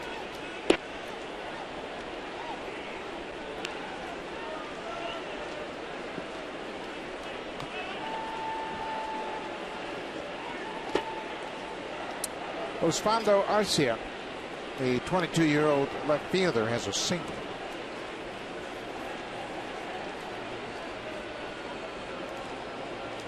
Spent 6 years in the minors with the Twins, and Lynn got distracted by the barrel of that bat. And Arcia will stop at first. Lynn saw the bat shatter. The barrel was coming in his direction. He took his eye off the baseball and went past him into right. That's very difficult, obviously, when you know the bat's coming your way. Watch the barrel explode. Right off the end of the bat. And that thing starts helicoptering to you. You're trying to field it. You can get distracted for just a second. That's all it takes. You see him look up, and then boom, the ball's right there. He looked up. I had plenty of time because the barrel didn't make it out there. Just never really know where that bat is. Chris Parmelee jumped on that inside pitch and hooked it foul. So Arcia has 2 hits tonight. A leadoff single here in the 7th.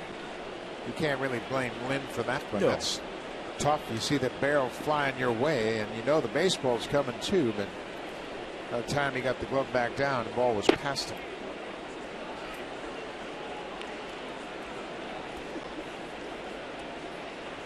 Chris Parmelee singled to left, had a little bloop flare into left field his last time up.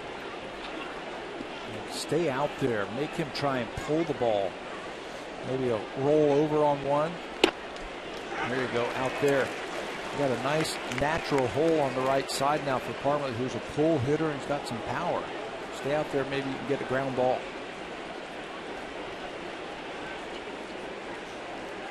Burley's held left-handed batters to a .241 average coming into this ballgame. Right-handers have hit .290 against him. He made a pretty good pitch. Didn't get the call.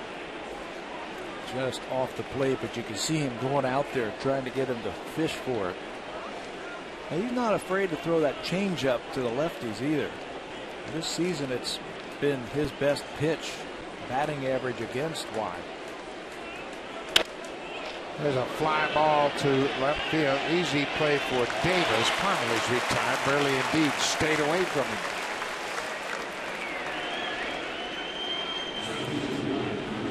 Last time it was really just a fluke off the end of the bat where he singled into left field. I think that's how you have to pitch him if you're a left-hander.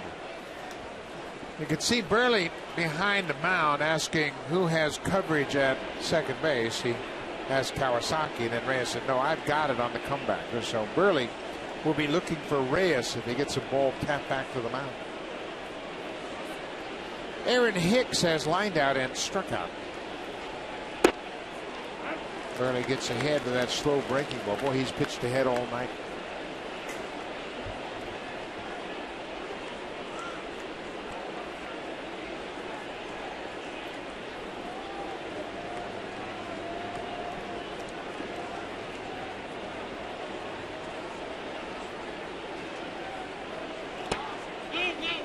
Ball in the dirt. Burley has thrown 20 of 26 first pitch strikes. And that's what he has to do. He can't afford to pitch from behind. It's been economical. He's thrown 73% of his pitches over.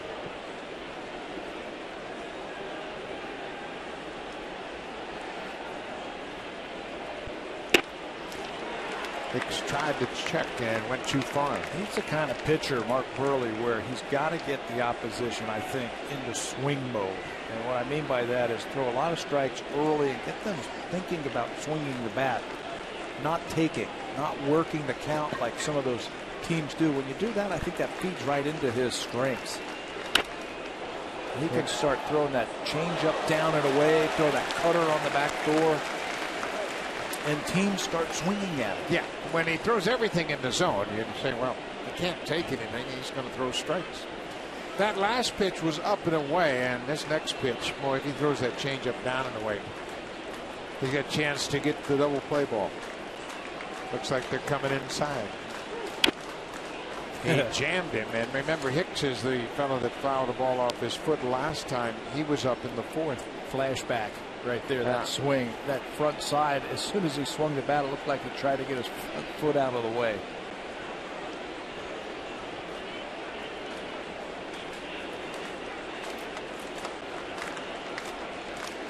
Arcia, the base runner at first. Did he check? He did. Home plate umpire Mark Carlson had it all the way. He didn't ask for the appeal. It's 2-2.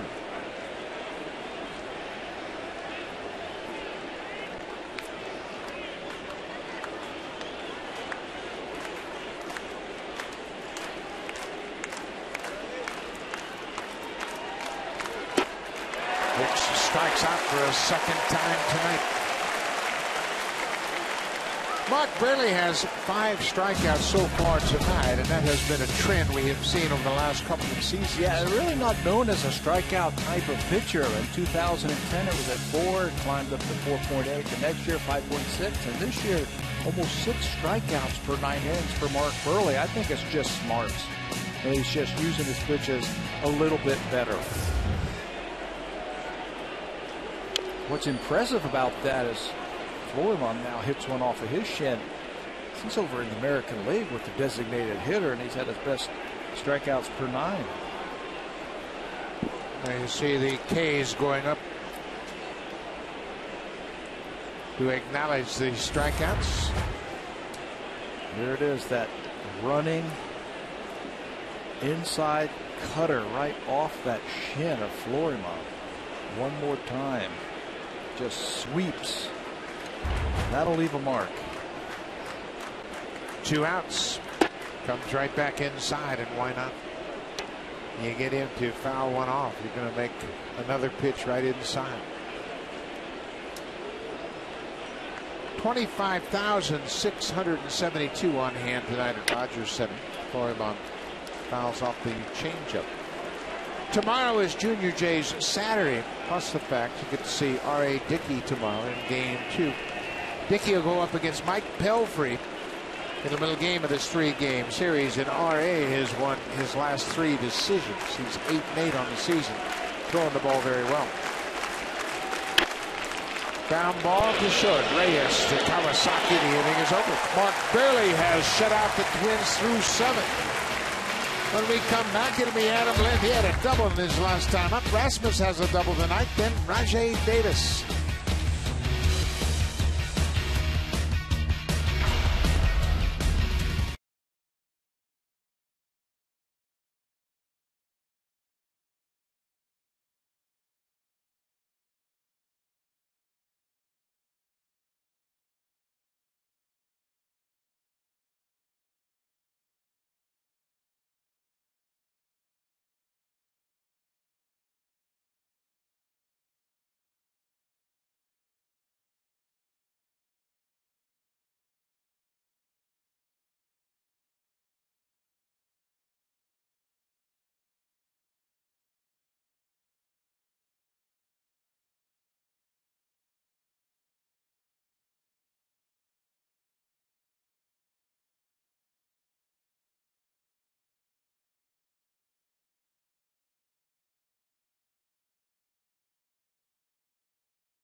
July 6th, Blue Jays and the Twins. The game starts at 1:07 p.m. There are special kids prize tickets in the 200 and 500 level outfield seats.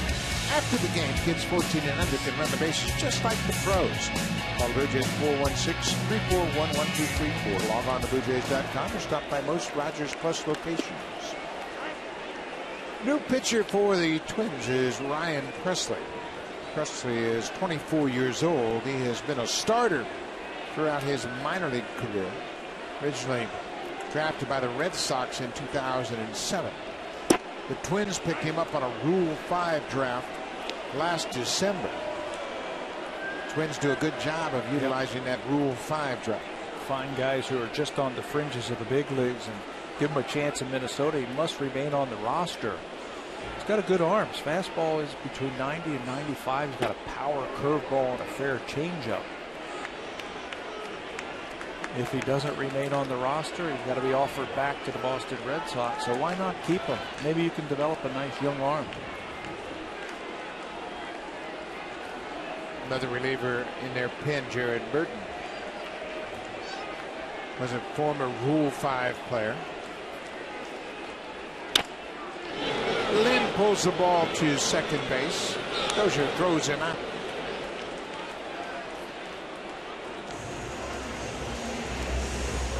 Kobe Rasmus will come to the plate. Rasmus is 1 for 3 with the double.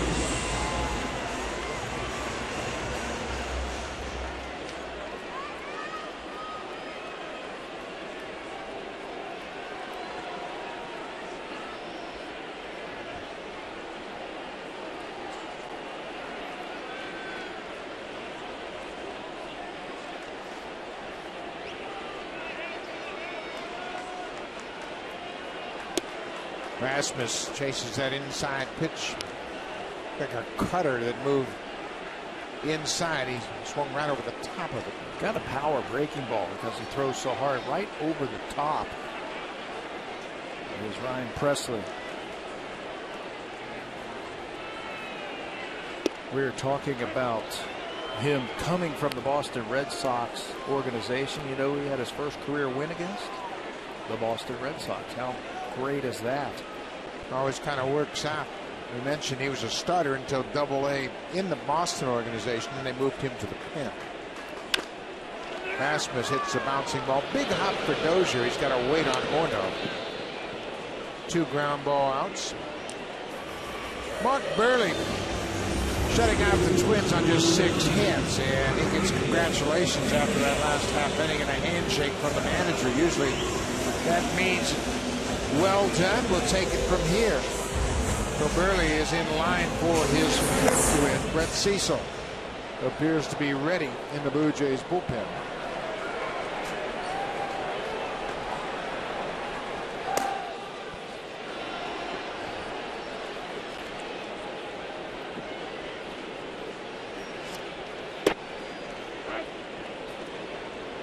Rajai Davis has grounded out 3 times tonight.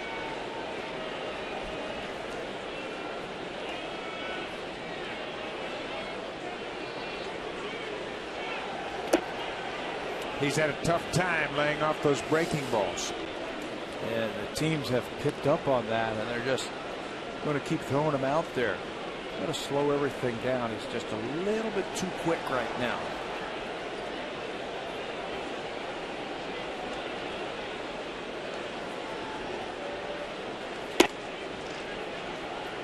Presley thought that was strike 3. He was headed for the dugout. Umpires don't like that. Oh, no. You can see the umpire, Mark Carlson, leaning over the shoulder of Brian Doman and says, "You tell that young man I'll do the umpiring here." And you won't walk off until I call it. Right. 1 and 2. If you're a young player, that's where you stop by at the end of the inning when you get out and you go, "Sorry, Mr. Umpire, sir. Yeah. I didn't mean to show you up there. My bad." Yeah. 2 and 2. Missed badly, down and away. It's a full count. Just a 4-0 game. Bottom of the 7th inning. Blue Jays scored 1 in the 3rd and 3 in the 4th.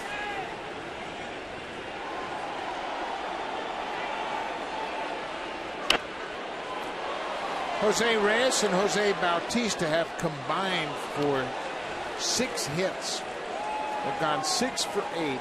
They've driven in 4 runs, scored 2, and Jose Bautista hit his 20th home run of the season. Bautista's been on some run. 3 more hits tonight.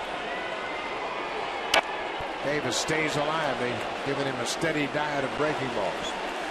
Just a triple shy of the cycle between the two of them. Reyes has the single and the double. Jose has the home run. Bautista does.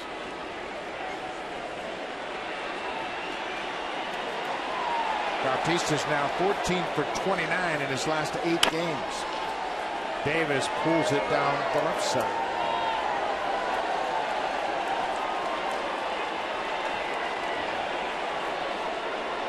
On July 19th, they're still retired and extremely dangerous. Tell me that's a stick of dynamite in your pocket. It's for emergencies. Red 2, July 19th. Little hit of the sun going down, passed off the clouds to the west of Rogers Center. Another full count pitch to Rajai Davis. Strike 3 call. Now Presley can walk off the mound. He retires the side in order and strikes out Rajai Davis. Brett Cecil into the ballgame to work the 8th inning.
Didn't walk a batter and struck out 5. He threw 101 pitches. That's the 11th time this year Burley has thrown 100 or more pitches. The season high for him, 111 pitches he threw back on May 27th.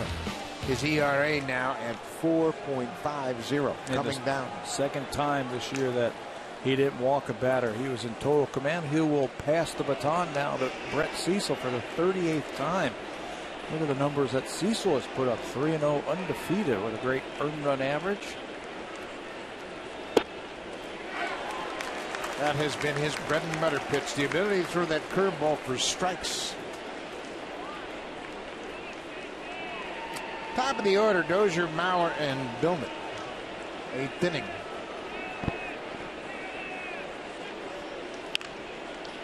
Bouncing ball, Kawasaki near the bag at second, and a nice play. Kawasaki, the ball wasn't hit that hard. He had to really close in on it, and he threw quickly to first to retire Dozier. You know what? I like Kawasaki at second base. You can see him at the top of your screen up there. He's got quick feet, and if you can play shortstop, you can play second base. Covers a lot of ground. He's got a good arm. You know, there was no doubt in my mind he was going to make this play right here. Made it look easy. Covering a lot of ground at second base and turning a nice double play. Again, that play is a product of his pregame preparation. He makes several plays just like that during batting practice. He is a creature of habit. And he practices perfectly. You have to get to the ballpark very early to watch him prepare for batting practice. He's out there doing exercises and calisthenics, something baseball related, before the rest of the team is out there preparing mentally and physically for a game. Yeah, and obviously the fans can't get in when he starts his workouts. Generally they start about 3 o'clock and he'll go through all the workouts, and that's after he hits the weight room and goes through that, which takes him about 45 minutes. Mauer has a base hit. He sat back and got that breaking ball. One out single for Mauer. They're talking about Kawasaki working out at second base. Bautista came in just to loosen up a little bit. He's got a second baseman's glove on, and going to take some ground balls with Kawasaki. Guys will do that from time to time just to break up the boredom of being in the outfield for a whole BP session. Day after day after day doing the same thing. Jack Morris used to go take ground balls at shortstop after he pitched. That's where he stretched out his arm and get all those knots out of his arm after he started. Ryan Doman continues to bat right-handed. The switch hitter has faced all lefties here.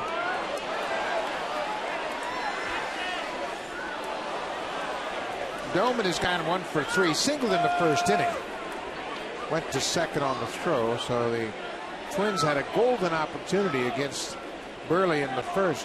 It was second and third, 1 out, and then Burley struck out Morneau and Trevor Plouffe. And then got on a nice little roll. 7 shutout innings.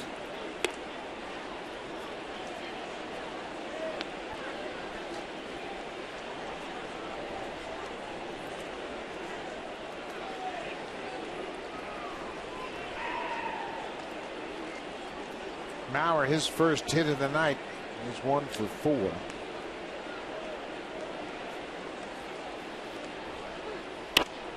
This is popped up, should be playable over near the Twins dugout. Lynn gets there. Domit's retired. 2 down. Time now for the smooth move of the game, brought to you by Bacardi Oakheart. Smooth, spiced rum. Bacardi is a proud partner of the Toronto Blue Jays. You know, it's so fun to watch Jose Reyes day in and day out because he can do this at shortstop. Backhand the ball and run it quickly across the infield. That's how quickly he releases the ball. It stays on that line across the infield. And we all know about his offensive skills with the bat and his leg, but his glove is something fun to watch also. Justin Morneau goes after first pitch breaking ball. Morneau's 0 for 3. Remember when you were playing and a guy make a throw like that, somebody in the dugout would holler, if it hurts, don't throw. Or you could hang your laundry on that line. Whew, what an arm. Blue Jays have pitched Morneau tough tonight. Burley struck him out, caught him looking at a fastball. Then he grounded out and popped up. Ball and a strike.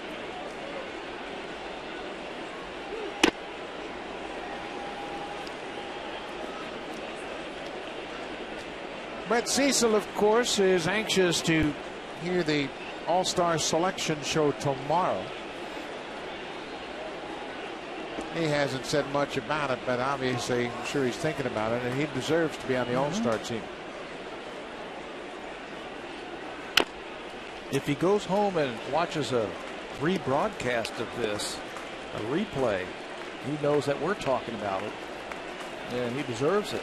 Well, the problem that the Blue Jays have is obviously they're a last place team in the AL East, and if Bautista makes it and then Encarnacion makes it, I mean, how many Blue Jays are they going to take? That's the problem. Pretty good pitch off the plate at 95. We haven't seen that number from Brett Cecil in a couple of years. And that's all from hard work. Lost some weight. He's been on that velocity training program, and his fastball's back. Breaking ball, and Morneau fouls it off. Cecil is so confident with his breaking ball, he can throw it 3-2 with 2 outs. And now Morneau's really got to shorten up, just try to protect the plate. Don't know if you're going to get the hook or the heater.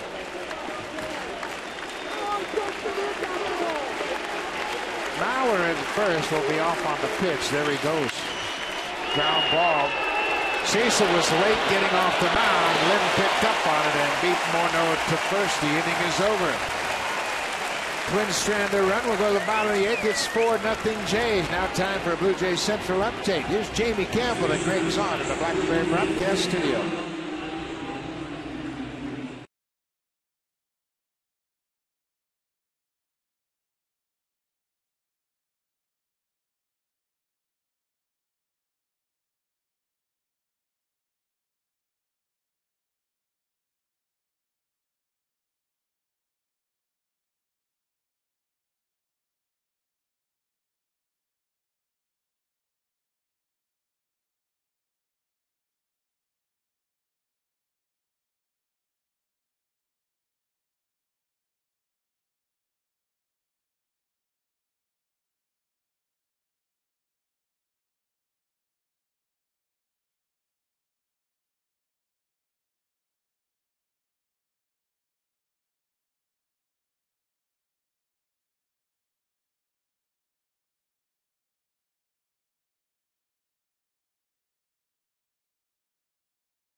CRV and IIHS top safety pick. Honda is the official vehicle of the Toronto Blue Jays. The drive of the game tonight belongs to Jose Bautista. Nice round number. This is his 20th home run here. Dead center field. 4th straight year that Jose has reached the 20 home run plateau. Got the Blue Jays off and running tonight. 20 homers and 51 RBIs for Bautista. Meiser Asturias faces Ryan Presley. It's a ball on the strike.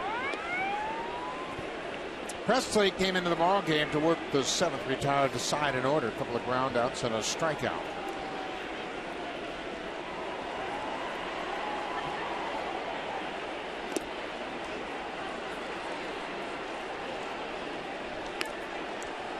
Kevin Correa started for the Twins. He went 6 innings. Gave up 4 runs on 10 hits. All the runs were earned. He walked 3. Struck out 3 and gave up the Bautista home run. Presley knocks that ball down and Floriman stayed with it. Presley slowed that ball down. It was headed to center field and it hit him and it deflected to the shortstop. Nothing that he could do right there. He knew that he was going to take one right here, so he said, let me see if I can ricochet it over to my shortstop, who does the rest. That's a nice little play by the shortstop. He knew he was going to take it after a while and said, okay, if I'm going to get hit, let me get an out. Well, you could say he waved the dugout off, said, I'm all right. That didn't hit me. No problem.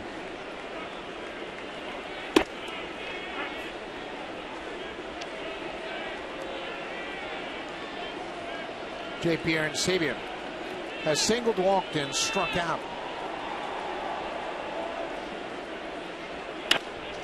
Hits this ball high and deep to left, but the left fielder Arcia in front of the warning track makes the catch. 2 down. This copyrighted telecast is presented by authority of Rogers Blue Jays Baseball Partnership and may not be reproduced or retransmitted in any form. And the accounts and descriptions of this game may not be disseminated without the express written consent of Rogers Blue Jays Baseball Partnership. Beautiful CN Tower high above Rogers Center, all lit up and glowing, and it's turned out to be a heck of an evening here. Didn't start off that way today. I thought we were going to be playing indoors. Munenori Kawasaki allows it back into the seats. The sac bunt in the 4th really helped the Blue Jays blow it wide open. Correa walked 3 in the ballgame in his 6 innings. 2 of those walks started the 4th inning. Kawasaki pops up to the shortstop. Quick inning for Presley. He's retired 6 in a row. Twins will go to the 9th, down 4-0.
.360. It's Blue Jays Express. That'll come on at 10 p.m. Eastern Time. It's a new 30-minute interactive postgame show hosted by Eric Smith.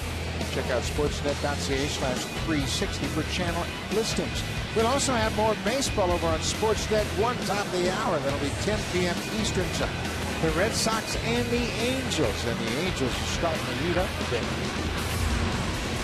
New pitcher into the ball game is Dustin McGowan, and what an outing he had on Wednesday. He came in to pitch the 9th inning against the Tigers and struck out the side. Torrey Hunter, Miguel Cabrera, and Prince Fielder. Yeah, it wasn't the bottom of the lineup. It was their best hitters, and he just blew right through them. Threw a great 2-seam fastball that was sinking all over the place. He spins a nice little breaking ball. 12 strikeouts per 9 innings. Dustin McGowan getting a little bit more work now. Every time he takes the mound, getting a little bit stronger. John Gibbons is giving him a few more significant innings, and that's always interesting. So McGowan will work here in the 9th. Trevor Plouffe jumps back from an inside pitch. It'll be interesting to watch McGowan's velocity. He was up to 98 on Wednesday in that 1 inning of work. Just get loose the other night.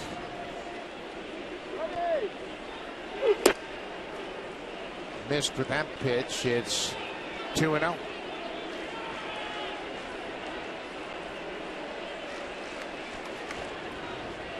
McGowan feels very comfortable working out of the bullpen, and he's confident that he can just continue to work in this role through this season and then just kind of reassess where he's at. But boy, what a long, hard road he has had.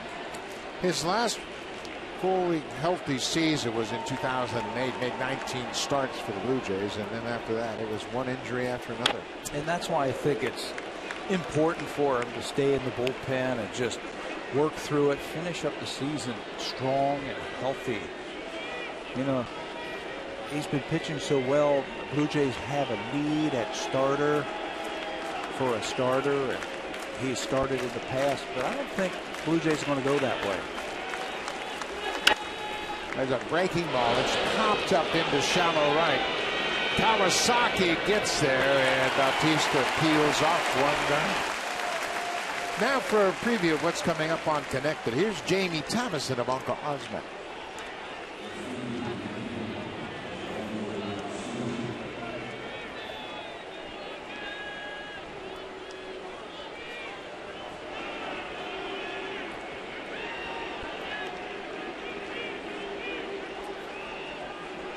Osvaldo Arcia, the Switch hitting left fielder.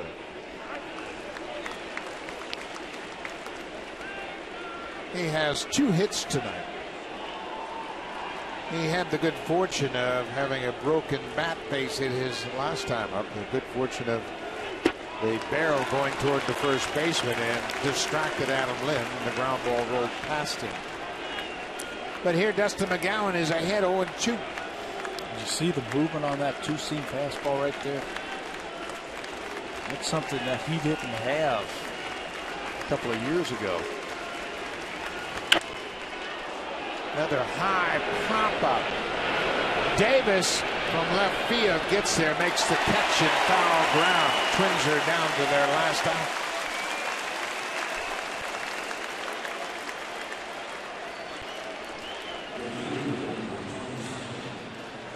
Mark Burley went 7 innings, allowed just 6 hits, didn't walk a batter, and struck out 5. But Cecil gave up a single in his inning of work, and now Dustin McGowan an out away from slamming the door on the Twins.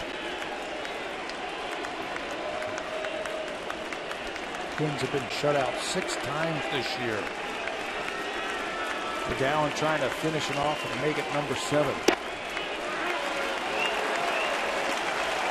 This will be the 7th shutout for the Blue Jays.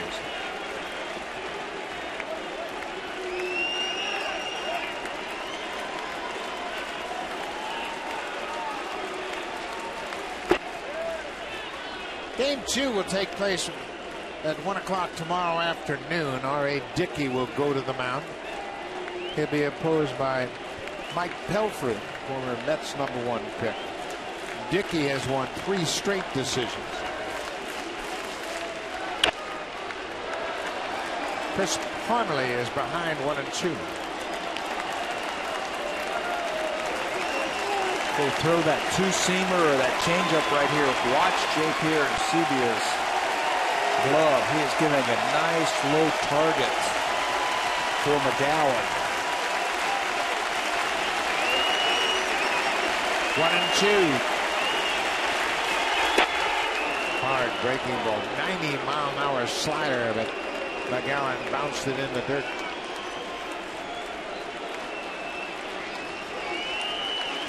First of 3 against Minnesota. The crowd on their feet.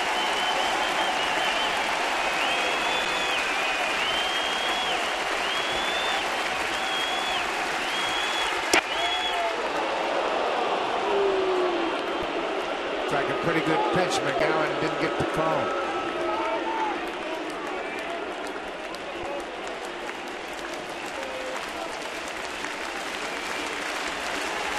Full count.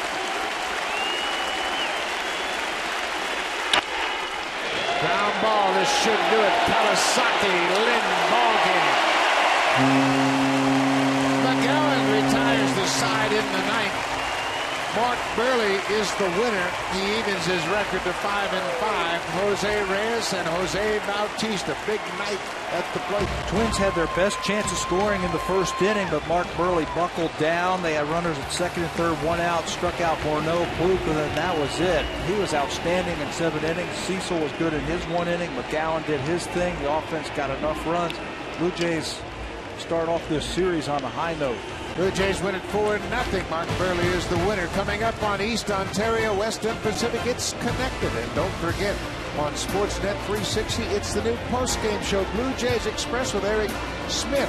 That'll be at 10 o'clock. And over on 1, Red Sox and Angels. Thanks for watching. We'll see you tomorrow afternoon.